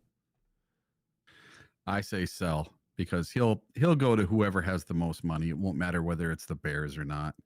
He's going to be money motivated just like every other player. So I don't see him going to the Bears just because Ben's over there. I think Brandy Coffee says, obviously very lovingly, shut your face, Will. I respectfully. It's just another one of those things. The second Will said it, I'm like, oh my God, I hadn't thought of that yet. But Will was the first person that I know that throughout, the whole Kirby Joseph thing. Again, you're not hoping that these things come into fruition, obviously, but it's just a reality. So if that ever does happen, I will remember this moment. I will remember this show, and I will say, damn, Will called that back in March of 2025. But hopefully we don't get to that point, and it's just a matter of, are the Lions going to prioritize paying the tight end, or will another team, go up and pay him more? But could I see him in Chicago if Ben Johnson is doing well? Absolutely.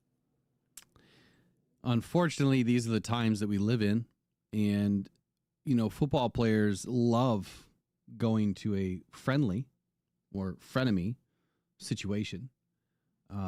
When you know somebody, it obviously bridges the ability, or it bridges the opportunity, right? I mean, the path is already laid because you know somebody. And when you're young into your NFL career, I think that you end up going to places that you're more familiar with beyond just taking the money. I mean, I don't know that Sam Laporta is going to be a money guy. I think he's going to want to get paid. But unfortunately, Sam had a letdown year kind of last year, did he not? I mean, I guess since we're talking about Sam, how do you guys feel about his season last year? Now, I expected it. I was very open about the fact in the beginning of the season that I said that there's no way Sam doubles up what he did. I thought that immediately that even St. Brown wasn't going to have the same type of year that he had. Because we have so many offensive weapons, the ball was going to get spread around. And that was the exact right call because that's what happened. And he had some of it a letdown year. He was injured, I think, the first 6 weeks of the year. I think he was really nicked up. And it wasn't pronounced or said, it wasn't in the injury report, but you could tell that he was battling something. Yeah, that first year, you didn't have Jameer they were bringing him along slowly. You didn't have Jamison Williams. Laporta was just balling. It was every game. I don't think his quality of play dipped last year, but certainly statistically there was a drop back. It's almost like he was underutilized. Yeah. At times, you know what I mean? Because when you look at what did he do? He had 60 receptions, 726 yards, 12.1 average. His average was higher. 7 TDs. His rookie season, 86, 889, 10.3, and 10 yards, or 10 TDs. When you look at his stats from last year, I mean, and you compare it to any other tight end in the league, great stats, right? As a rookie, if a rookie has 500 yards as a tight end, like, that's crazy to think that a tight end can come in the league and do that. And he crushed it. I mean, he was smoking all of the rookie tight end records. And then, of course, obviously Brock Bowers smashed it last year. Look, Sam is one of the best tight ends in the league. I only say that he had a little bit of not so much disappointing season, but a little bit of a letdown, only because I think Ben Johnson underutilized him, and I think he was injured through the first several weeks of the season. Other than that, you can't replace a guy like Sam. I mean, he is... When you look at him sitting in the chair, and I said this yesterday, he looks thin right now. He doesn't look like the Sam Laporta that came into the league, he was a little bit more heavy, it appears. He looks thin. Maybe he's going to gain a bunch of weight before camp, before OTAs or whatever, but he does not look like your typical cut up tight end. You know what I mean? He doesn't look strong. But he doesn't play that way. He plays with so much finesse. You look at him, he looks like a damn golfer. He doesn't look like a tight end. Sorry, that's just my take on it. All right, so let's get to AMIK Robertson, because I said I was going to. A little bit late in the show. I like to try to do this stuff around 9 a.m. Oh boy, right? Oh, we're almost to 10. All right, here it is. AMIK Robertson. I don't know who. Oh, this is the wrong. It's the wrong one.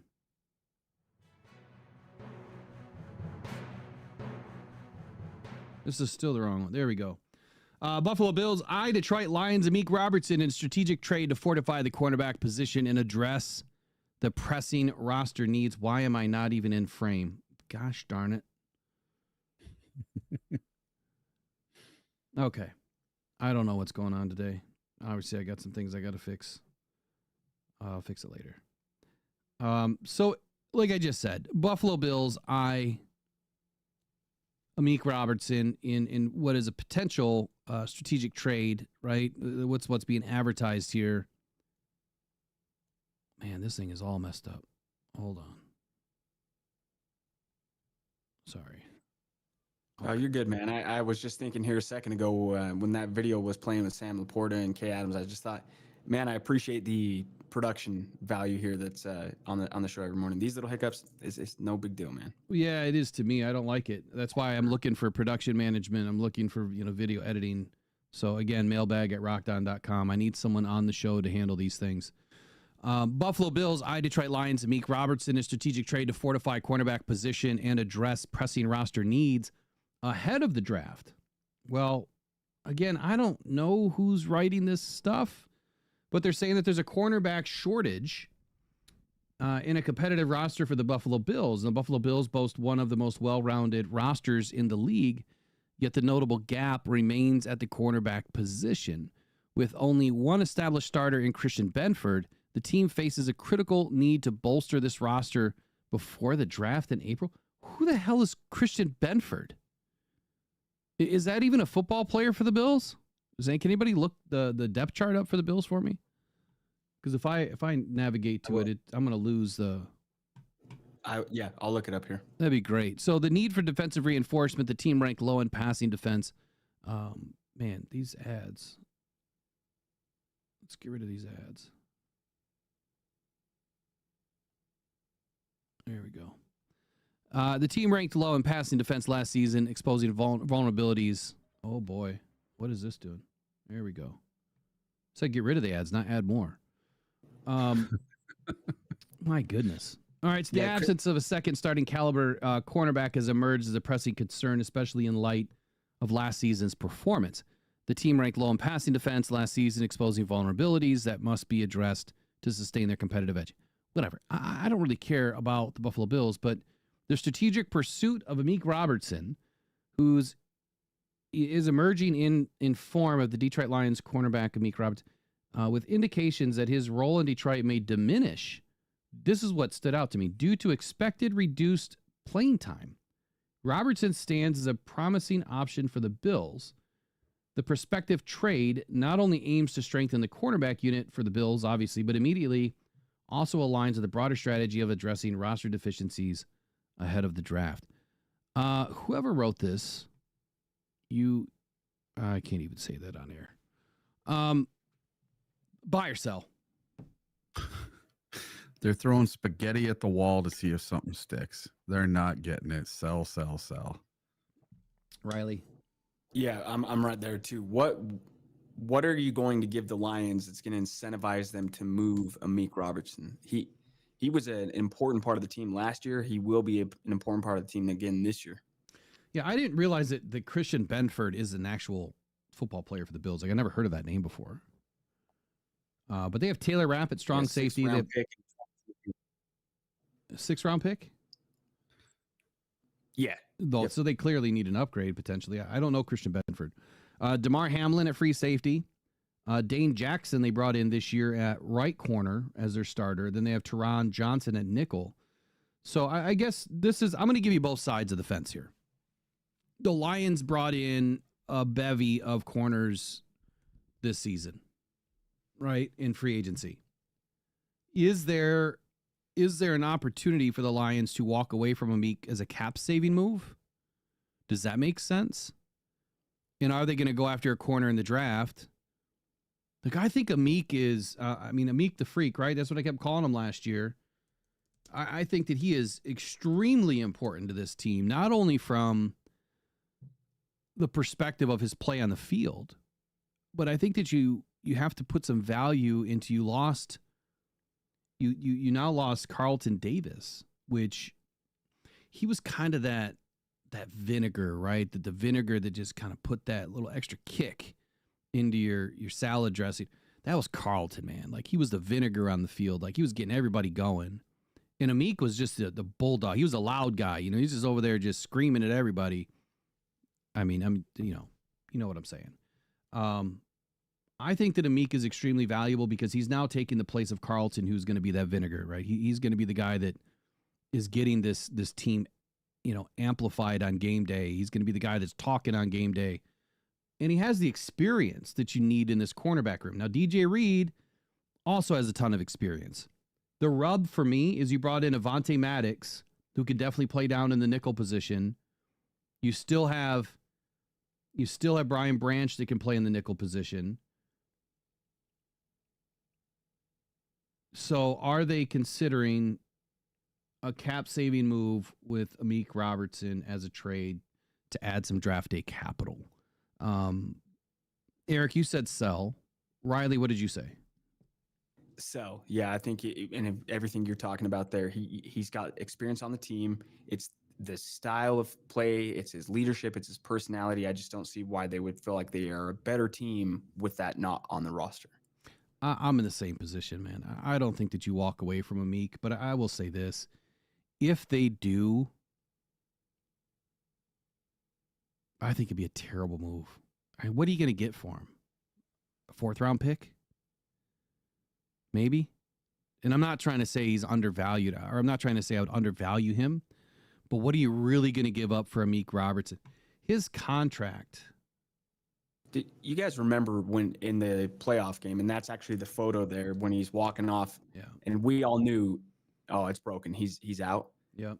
I remember that sinking feeling in my stomach. That with the rash of injuries they had, that was going to be, you feel that to an extent, but specifically on that player, you felt that because he's a good, very good football player. You can't just. He was the glue. He was the glue guy when Carlton Davis was gone. He was the glue of that DB room. Now, I'm not putting, I'm not saying that Kirby and Brian Branch were also not the glue guys, because they clearly were the more veteran guys on the squad. Come on, sign in. What is going on here? Yeah, his contract, he only signed a 2-year, $9 million, $9.25 million contract. And last year he was $2.8 million cap hit, and this year he's $6.4 million. Yeah. That's cheap for a starting corner in the NFL. I'm sorry. When you got guys signing for $30 million and you got a guy for 6.4, why the hell would you let him go? And I think that's the point here. Now, I will say that there's a big difference between an AMIK at nickel and some of these other starting right corners. There's a big difference there. As a nickel, I think that if you're getting 12, 13 million, that's probably the ceiling of nickel cornerback salaries right now. If you can start and play on the outside, you definitely can earn more than 15 million. We've seen it. There's been some extremely high contracts this season. I think that AMIK, he can play on the outside. Now, he's a slot corner. He's a nickel corner. That's what he does great at. But that doesn't mean that he can't play on the outside. And I think that versatility is so important to this team. But it's his bulldog attitude, man. It's the style of play that he's helping this defense play with, right? When he speaks, people listen. He gets people motivated. And I think that he was very instrumental last year in helping Terry and Arnold and others play at a high level. And so was Carlton Davis. So without Carlton Davis, you need that bulldog. I think Terry and Arnold's a little bit more soft-spoken. Again, I don't hear him on the field. I think that Kirby Joseph is a little bit more soft-spoken, but when you hear him after the fact, I think that they, have that grit inside them, right? I don't think that they're afraid of anything. At $6.4 million, the Lions, if they were to trade him, let's just trade him before June 1st.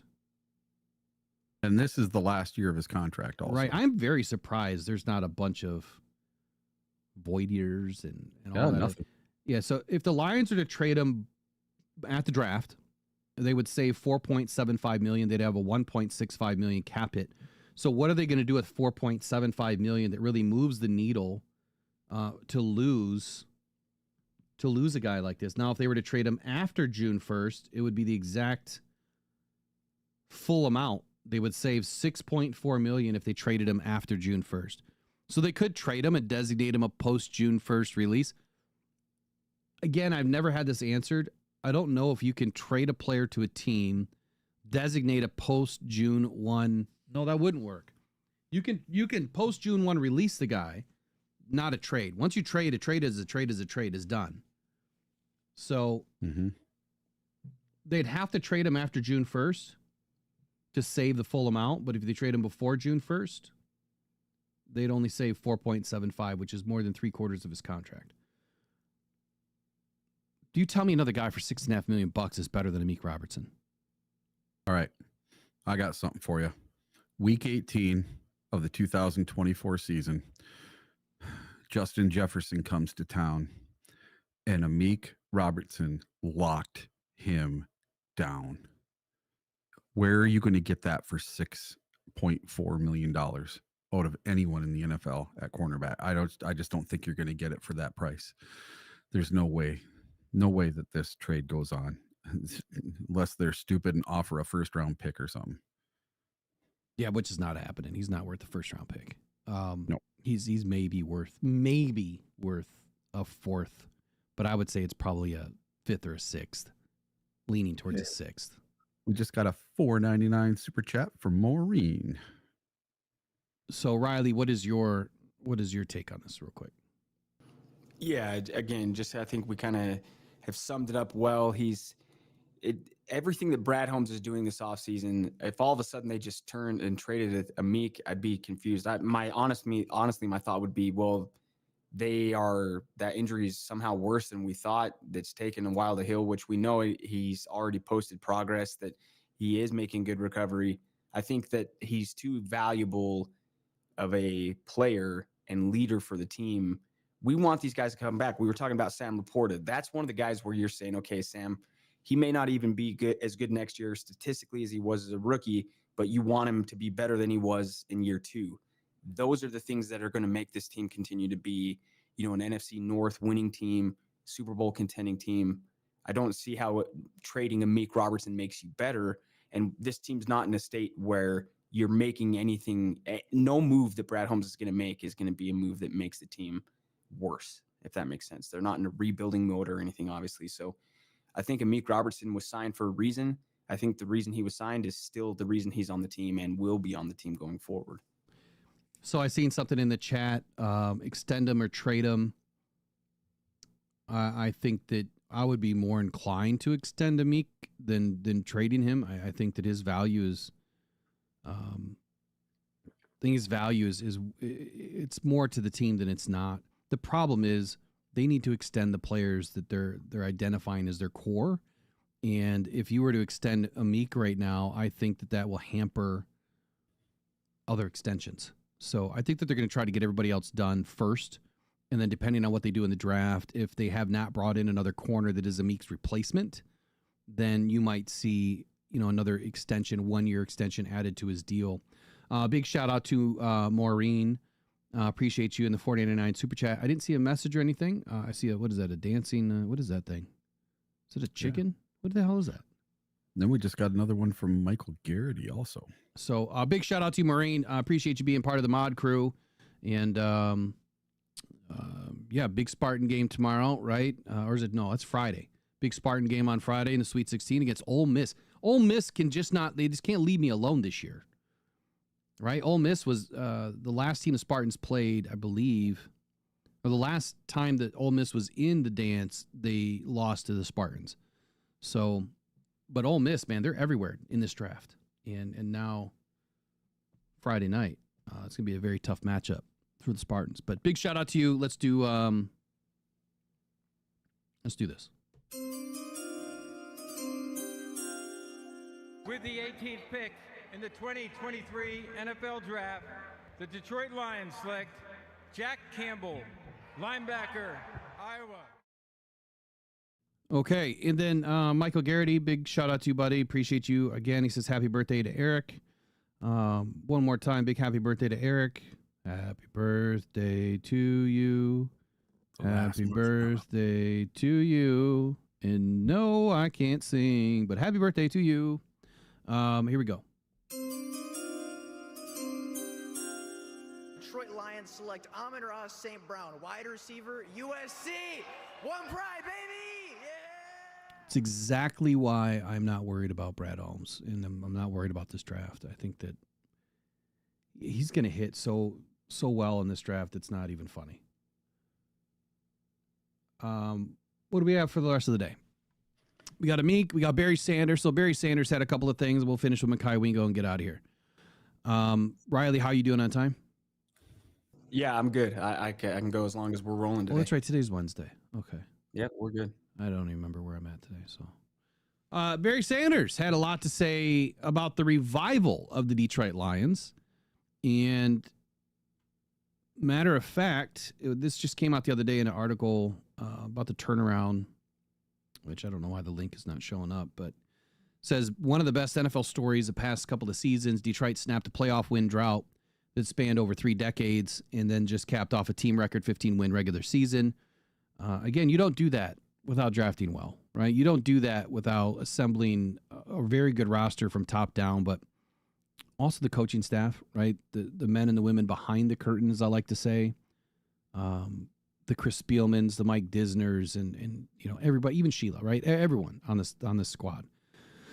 So the success of the team has obviously been noticed, not just by fans, but probably by the city's favorite son, we adopted son here, which is Barry Sanders. Hall of Fame running back, one of the best to ever do it. I would argue probably the best to ever do it. Well, I got him in my top 3 anyway. Says, quote, I know that's not an attractive statement, but whatever. Says, quote, what Coach Dan Campbell has done and what Brad Holmes has done has been miraculous. I can't say the M's and the O's or the M's and the I's. I don't know why today. Sanders said this to USA Today Sports on behalf of Sleep Number. Apparently they're utilizing that in their advertising. It says, it really goes back to every decision that they made personnel-wise and how they treat the players. Coach Campbell's in-game philosophy, he's really changed the story about the Detroit Lions. Obviously, I agree with everything that Barry Sanders is saying here. He's not a big vocal guy. He doesn't say a whole lot. But when Barry speaks, I think a lot of people listen. And what I've noticed this year about Barry, he's been on a few podcasts. He was on Green Light podcast this season. He was on a couple of other podcasts. Pat McAfee, he was on just, let's see, that was about a year ago. He was on Pat McAfee. And then back in February, he said how Dan Campbell has really changed the game. And this was another quote by Barry Sanders where he said, that's where it starts. You've seen just how Coach Campbell has changed the game. The amount of chances he's willing to take. He's changed the game. Really, it just feeds on itself because now the players understand that when they get into certain situations, it's not even a second thought. That does develop the culture and the confidence. It certainly adds a great benefit to the offense because I'm pretty sure over the last few years, the defenses are thinking, will they go for it in this case? And the Lions are saying, no, we're definitely going for it. Dan Campbell obviously has been, like he said, a game changer. And I don't think it's any doubt or shred of a doubt in anybody's mind that Dan Campbell is not this meathead that everyone thought he is. He's a genius in the game of football. And I really like what Barry said here, that it starts with Dan Campbell in changing the game and the chances that he's willing to take. But more importantly, that the players are bought in, right? That the players trust what they're doing. So earlier we talked about the offense. Is it going to change? Is it going to, have a step back? No. And it's not because it's Dan Campbell's team. It's Dan Campbell's offense. It's Dan Campbell's way. Nobody was agreeing in the very beginning with Dan Campbell going for it on all these fourth downs. Now, just about everybody in the NFL is going for it on fourth down. And more as every year goes on, as every season passes, you're seeing more and more teams going for it on fourth down. So it's not will the lines go for it. They are going for it. You get above the 50-yard line, they're going for it. Obviously, game, situation depending just how often they're going to go for it. But this last quote that he said was, coming from where the Lions were 5-6 years ago, you understand that, yes, in order to change the conversation, you had to take great risks. You couldn't necessarily do the same thing everybody else is doing. They have the players to do it. They got the belief instilled by Coach Campbell, and they've been able to execute. One of the things that I really love about Barry Sanders is how he still refers to coaches in the game as coach, not Dan Campbell, right? Coach Campbell. Barry has that respect for these coaches that he's older than, right? That to me just tells you what kind of person Barry is, right? He respects these guys. The last quote that I'm going to give you is this. He was talking about shedding some light on, this was on the Chris Light podcast, shedding some light, or insight on his decision in it, how it was a gradual decision of when he retired. And he said, I still felt good. It felt like I probably wasn't as fast or jittery at year 10, but I felt like maybe I was a smarter runner, more patient. I knew the game a little bit better. Conditioning wise, I think I was better conditioned or just knew how to get there than in year 1 or year 2. That's nuts, right? To think that he was better conditioned in year 10.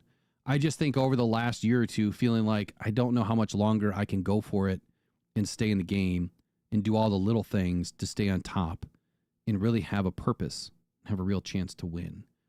That's why Barry was contemplating retirement the last couple of seasons. PC, I think it was definitely PC by Barry to say that. I don't think that he was devaluing what he was able to do in the league. Barry was still the best running back in the league at year 10. So I got a ton of respect for this dude. Always have, always will. And he has a ton of respect for Dan Campbell and Brad Holmes and the Detroit Lions and what they're doing today. So thoughts on Barry Sanders saying that Brad Holmes, Dan Campbell, what they've done is miraculous, exceptional. I guess I'll go with that word for the day. It's not often you see teams make this crazy of a turnaround. And that's why I don't understand fans. Like, why are we doubting so much? Just because you didn't get your edge rusher doesn't mean that everything else is going to fall apart. So, Eric, what are your thoughts on Barry Sanders, his comments here on the team? I love it. And I love that Barry is around the team more. You see him at every game. He's doing so much more with the team. And it's nice to see, because for so many years you went to Lions games and you did not see Barry Sanders. He might have been up in the box, but you didn't see him. And it's nice to see he's around, and he's giving credit where credit is due. He's giving it to Dan Campbell. He knows that Dan runs this team and does it his way. The players have respect for him. And he goes in the locker room. He's talking to all the players. Hey, what do you think of Coach? Hey, what do you think of this? What do you think of that? So he gets an insider's view that none of us could get. So whatever Barry's saying about the team, I'm going to go with it. I believe every word he says. And just like Barry, I have high hopes for the Detroit Lions in the future moving forward. I think they're going to be just fine with Dan Campbell. I think that you just said something there about believing in what Barry Sanders says. I will say this. Anytime I've listened to Barry talk on a podcast or whenever, he doesn't mince words. Like he's not someone that has this amazing vernacular of tricky words to use. He tells it how it is, straight up. He's so genuine, like he's always been. He's just so genuine about his thoughts, and that's the way it comes across to me. Riley, what do you think? Yeah, I think so as well. He wasn't saying these things in the Quinn Tricia era. We weren't hearing these things in the, Rod Marinelli, Steve Mariucci days. We weren't hearing these things because they wouldn't have been true. They wouldn't have been genuine. I will never forget where I was when I got the notification that the Lions were going to be trading Stafford to the Rams. I was in a Target parking lot, and that was the moment being like, man, this is all real for me. If you told me that over the next few years, the Lions would achieve everything that they have achieved, I would feel like the gods finally smiled upon the Lions. Like, that's the reality of the situation we're in. We should have been able to win a Super Bowl last year. We've talked a million times about why that didn't happen, but this team is in such a good spot, man. And it's a pleasure to be a team of the Lions and to know that they are led by Brad Holmes and Dan Campbell. I'm so confident in these guys. And I like what you said too, Will, about Barry Sanders calling him coach. I think that I noticed that as well, and I think it says something.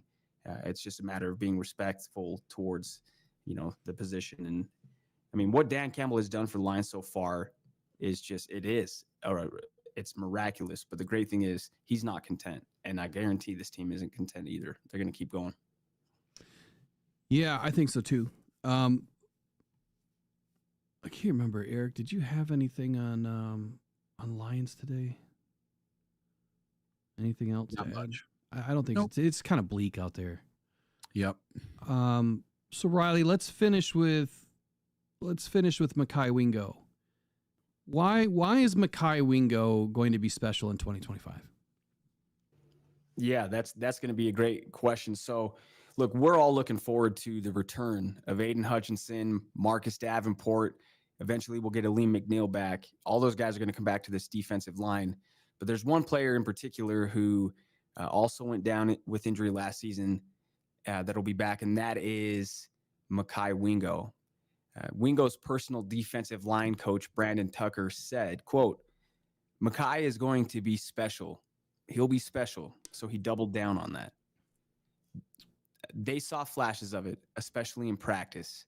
He'll be just fine. So it's important and necessary to be reminded and to consider the sum of the parts when it comes to personnel. Will always talks about the roster roulette. You're not just looking at Mekhi Wingo as being the star of the defensive line, but if everyone else is in place, what can he do in his role?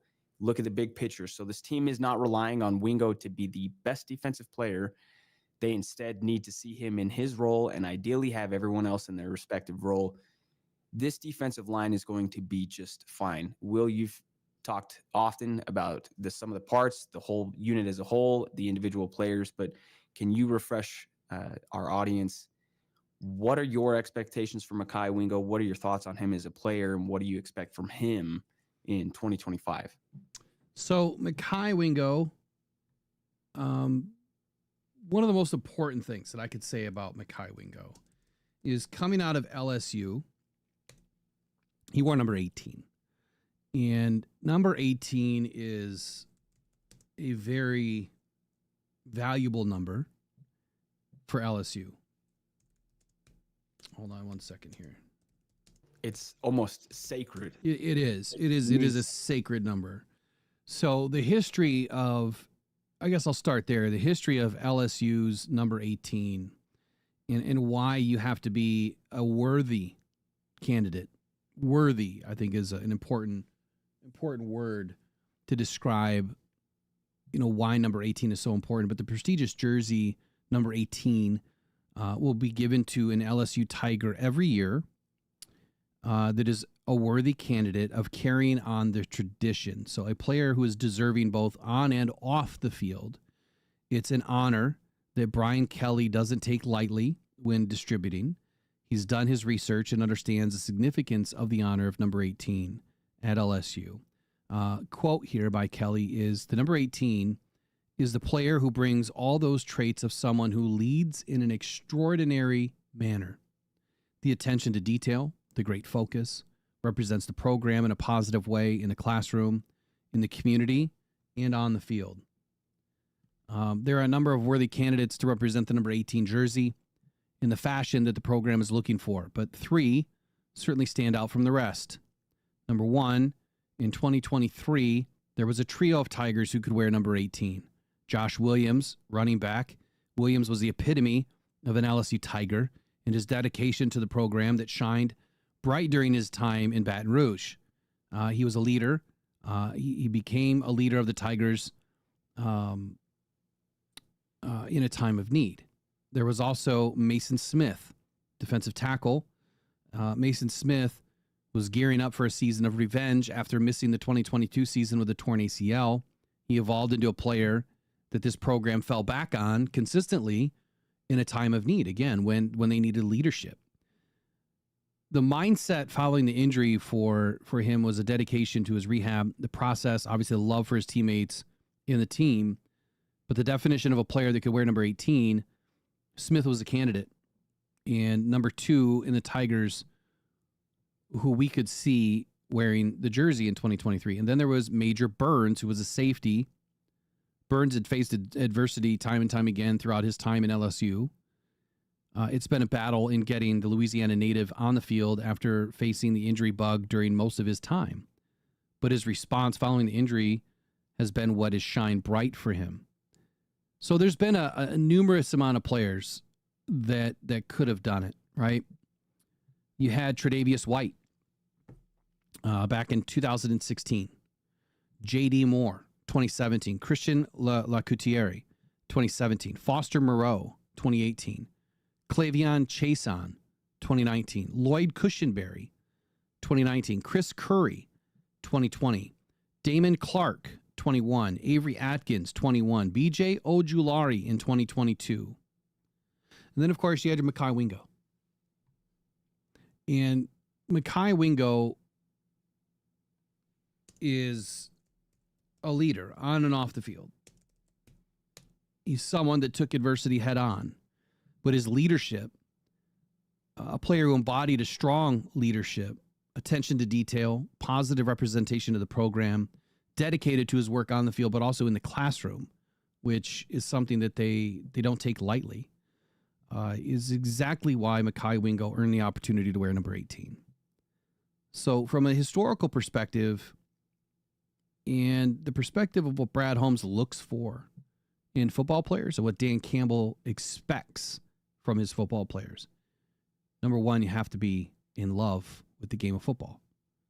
It has to be everything that you want to do. And it has to pour over and into your teammates. You need to fill everybody else's cup just as much as your own.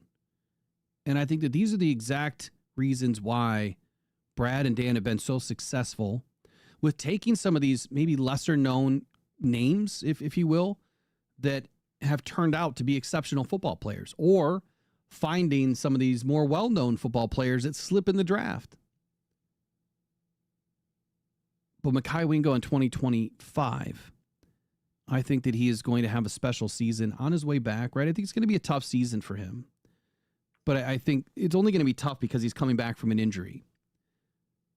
But what he's done throughout his career so far and what it means to wear number 18 at LSU is exactly why Mekhi Wingo is going to find himself back on the football field, having a positive impact. And when he's not on the football field, he will have a positive impact on his teammates. He will be a leader no matter where he is on the field. And he will continue to strive to be the best football player he can be. But he really shown last season his versatility. And man, early he started to have some great success. And he was just a rookie, right? 6th round pick, I think. We got him 6th round. Yes. Slipped big time in the draft. But you could see what he was doing on the field early last year. There's no way he belonged in the 6th round. So, look, Mekhi Wingo is going to have a bounce back type of a career, or bounce back type of a year. You know, he's going to be up against it with this injury. I could see where him and Aleem are probably, going to be working together quite a bit on their way back. But he's a leader through and through, and I think that that's the main reason why he will have a bounce back season and be special in 2025 for the Lions. Love it, man. That's very, very well said, and I appreciate the thoughts. And I totally glossed over that number 18 at LSU too, but I remember hearing about it a little bit when he was drafted. So no surprise that that's kind of where you connect the dots on it. It makes perfect sense. Yeah. So real quick, to all of the members of the channel, if you guys have not joined the Voxer chat, any level of membership, you can get into the Voxer chat. I will be making some updates to memberships because I'm going to be transitioning everything to a different program. Now, I know this is going to be kind of weird, but in trying to force people to buy a certain level of membership is just not ideal. I'm probably going to make memberships like not only extremely cheap, but it's only for one purpose. If you care about notoriety, if you care about how long you've been a member of a certain level, that may mean something to you. Obviously, it shows your loyalty to, one, the channel, but also what it represents to be a member, which is you are contributing to the Rock Down Cancer Foundation. So if you care about that stuff, I will leave memberships on YouTube. I'll just make them, 3 different categories, like $1, $2, $3 or something.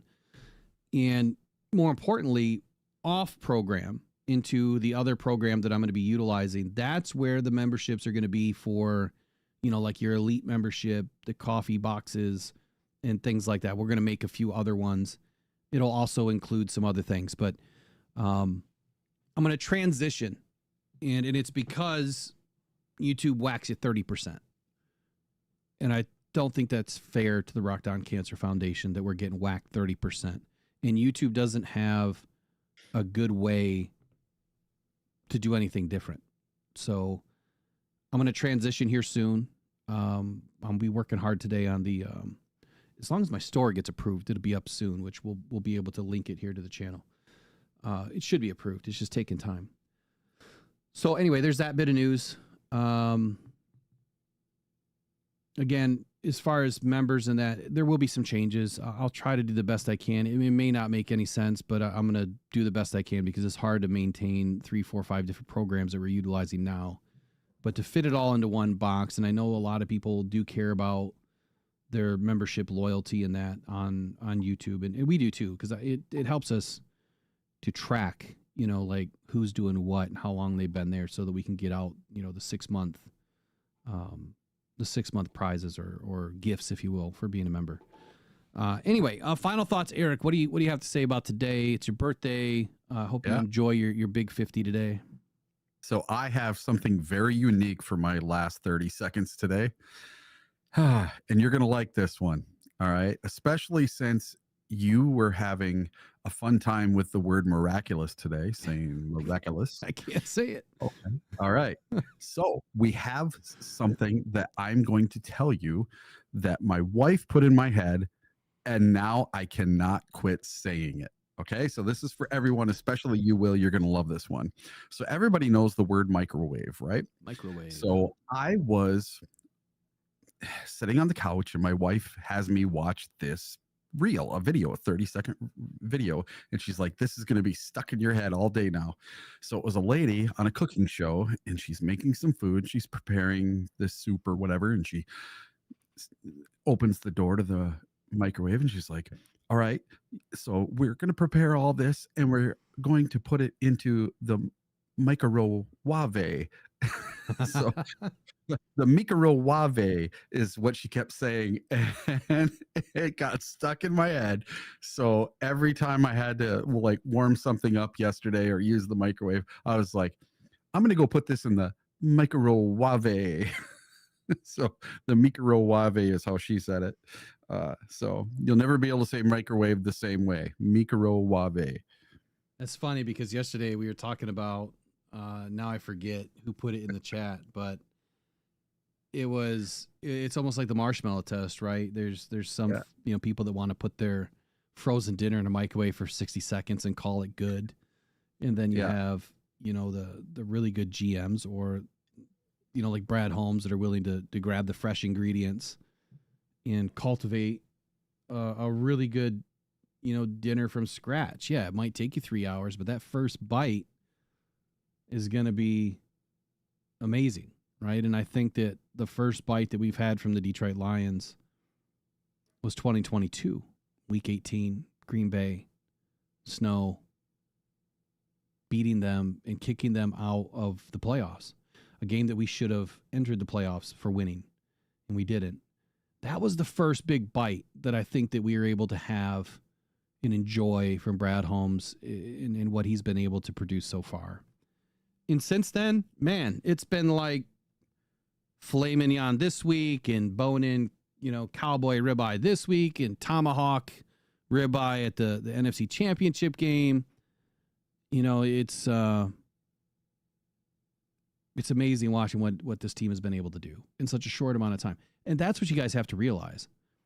And I don't need to tell you this, but man, for 40 plus years, we sucked.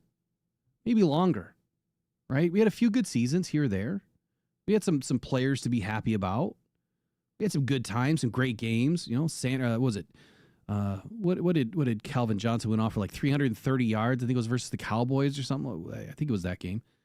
We've had some amazing times as Lions fans, but there's been nothing more amazing than the last 2.5 seasons.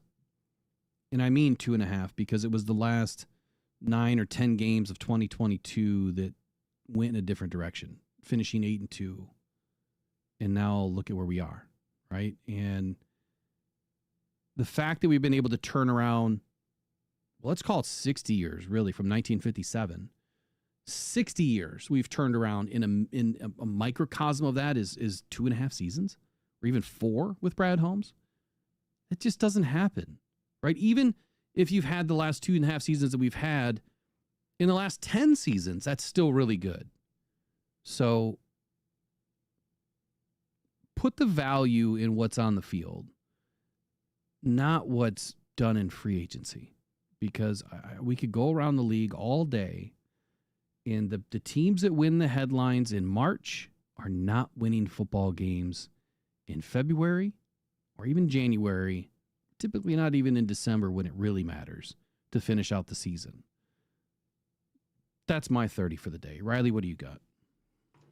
Yeah, I love it, man. There's so many good thoughts in that. I remember that yesterday because it was right as I was walking out to my car. I can't remember who said it, but you were laughing and gave him a lot of kudos for that analogy, which is very accurate and wise. I know that there's so many good takes here that are cooked up on a daily basis, thrown in the microwave from Will and from Eric. But J-Rod did have a question for you earlier. I made a mental note. He was asking Will if you're planning on going live later for a mock draft. Do you know if you are planning on that? We'll see what happens today. At a minimum, I will do a mock draft and post it as a video. At a minimum, I will do that today. Just way too much going on. It's already Wednesday. Yesterday was Megan's birthday, so I was not gonna be live last night. Wanted to make sure that we spent some time together. So today, I know I've got a lot going on with everything that I've got to get done. So if I can go live later, it won't be for a mock draft. It'll be just Wednesday night talk. But I will post it. If I can get it done, I will post it as a video. I mean, it's done. I just have to record it, right? Or go live and talk about it. Because it's 3 rounds, it's not going to be, as long as what you think. It's more or less going to be glorifying what the Lions are doing, not so much what anybody else is doing.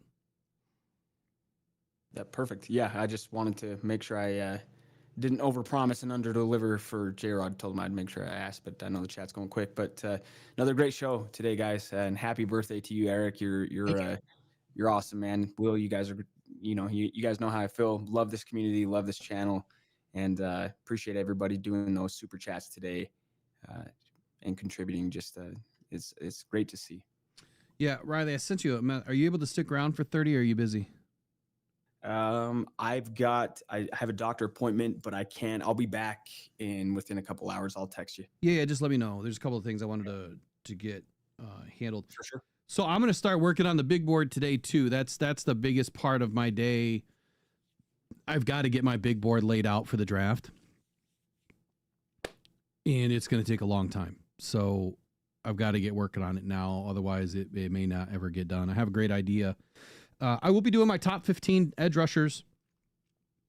I discussed it last week. I'm going to polish it up a little bit today. It will be posted on the Detroit Football Journal, and then I'll probably put it into a video. But that's kind of where I'm starting. Is, you know, my big board is starting with edge and defense, really, because I think that's going to be the biggest part of the draft. So, all right, guys, that was a great show. Obviously, we're missing a lot of Lions stuff right now because it's just bleak in the headlines, but that's why we are NFL news and rumors and Detroit Lions every day. As we have information, we give it to you, just like we will tomorrow morning at 8 a.m. More tomorrow, but more today. You guys take care. Go One Pride, go Detroit Lions. We'll see you later. 1 2 1 2. 1 2 1 2. Mic check.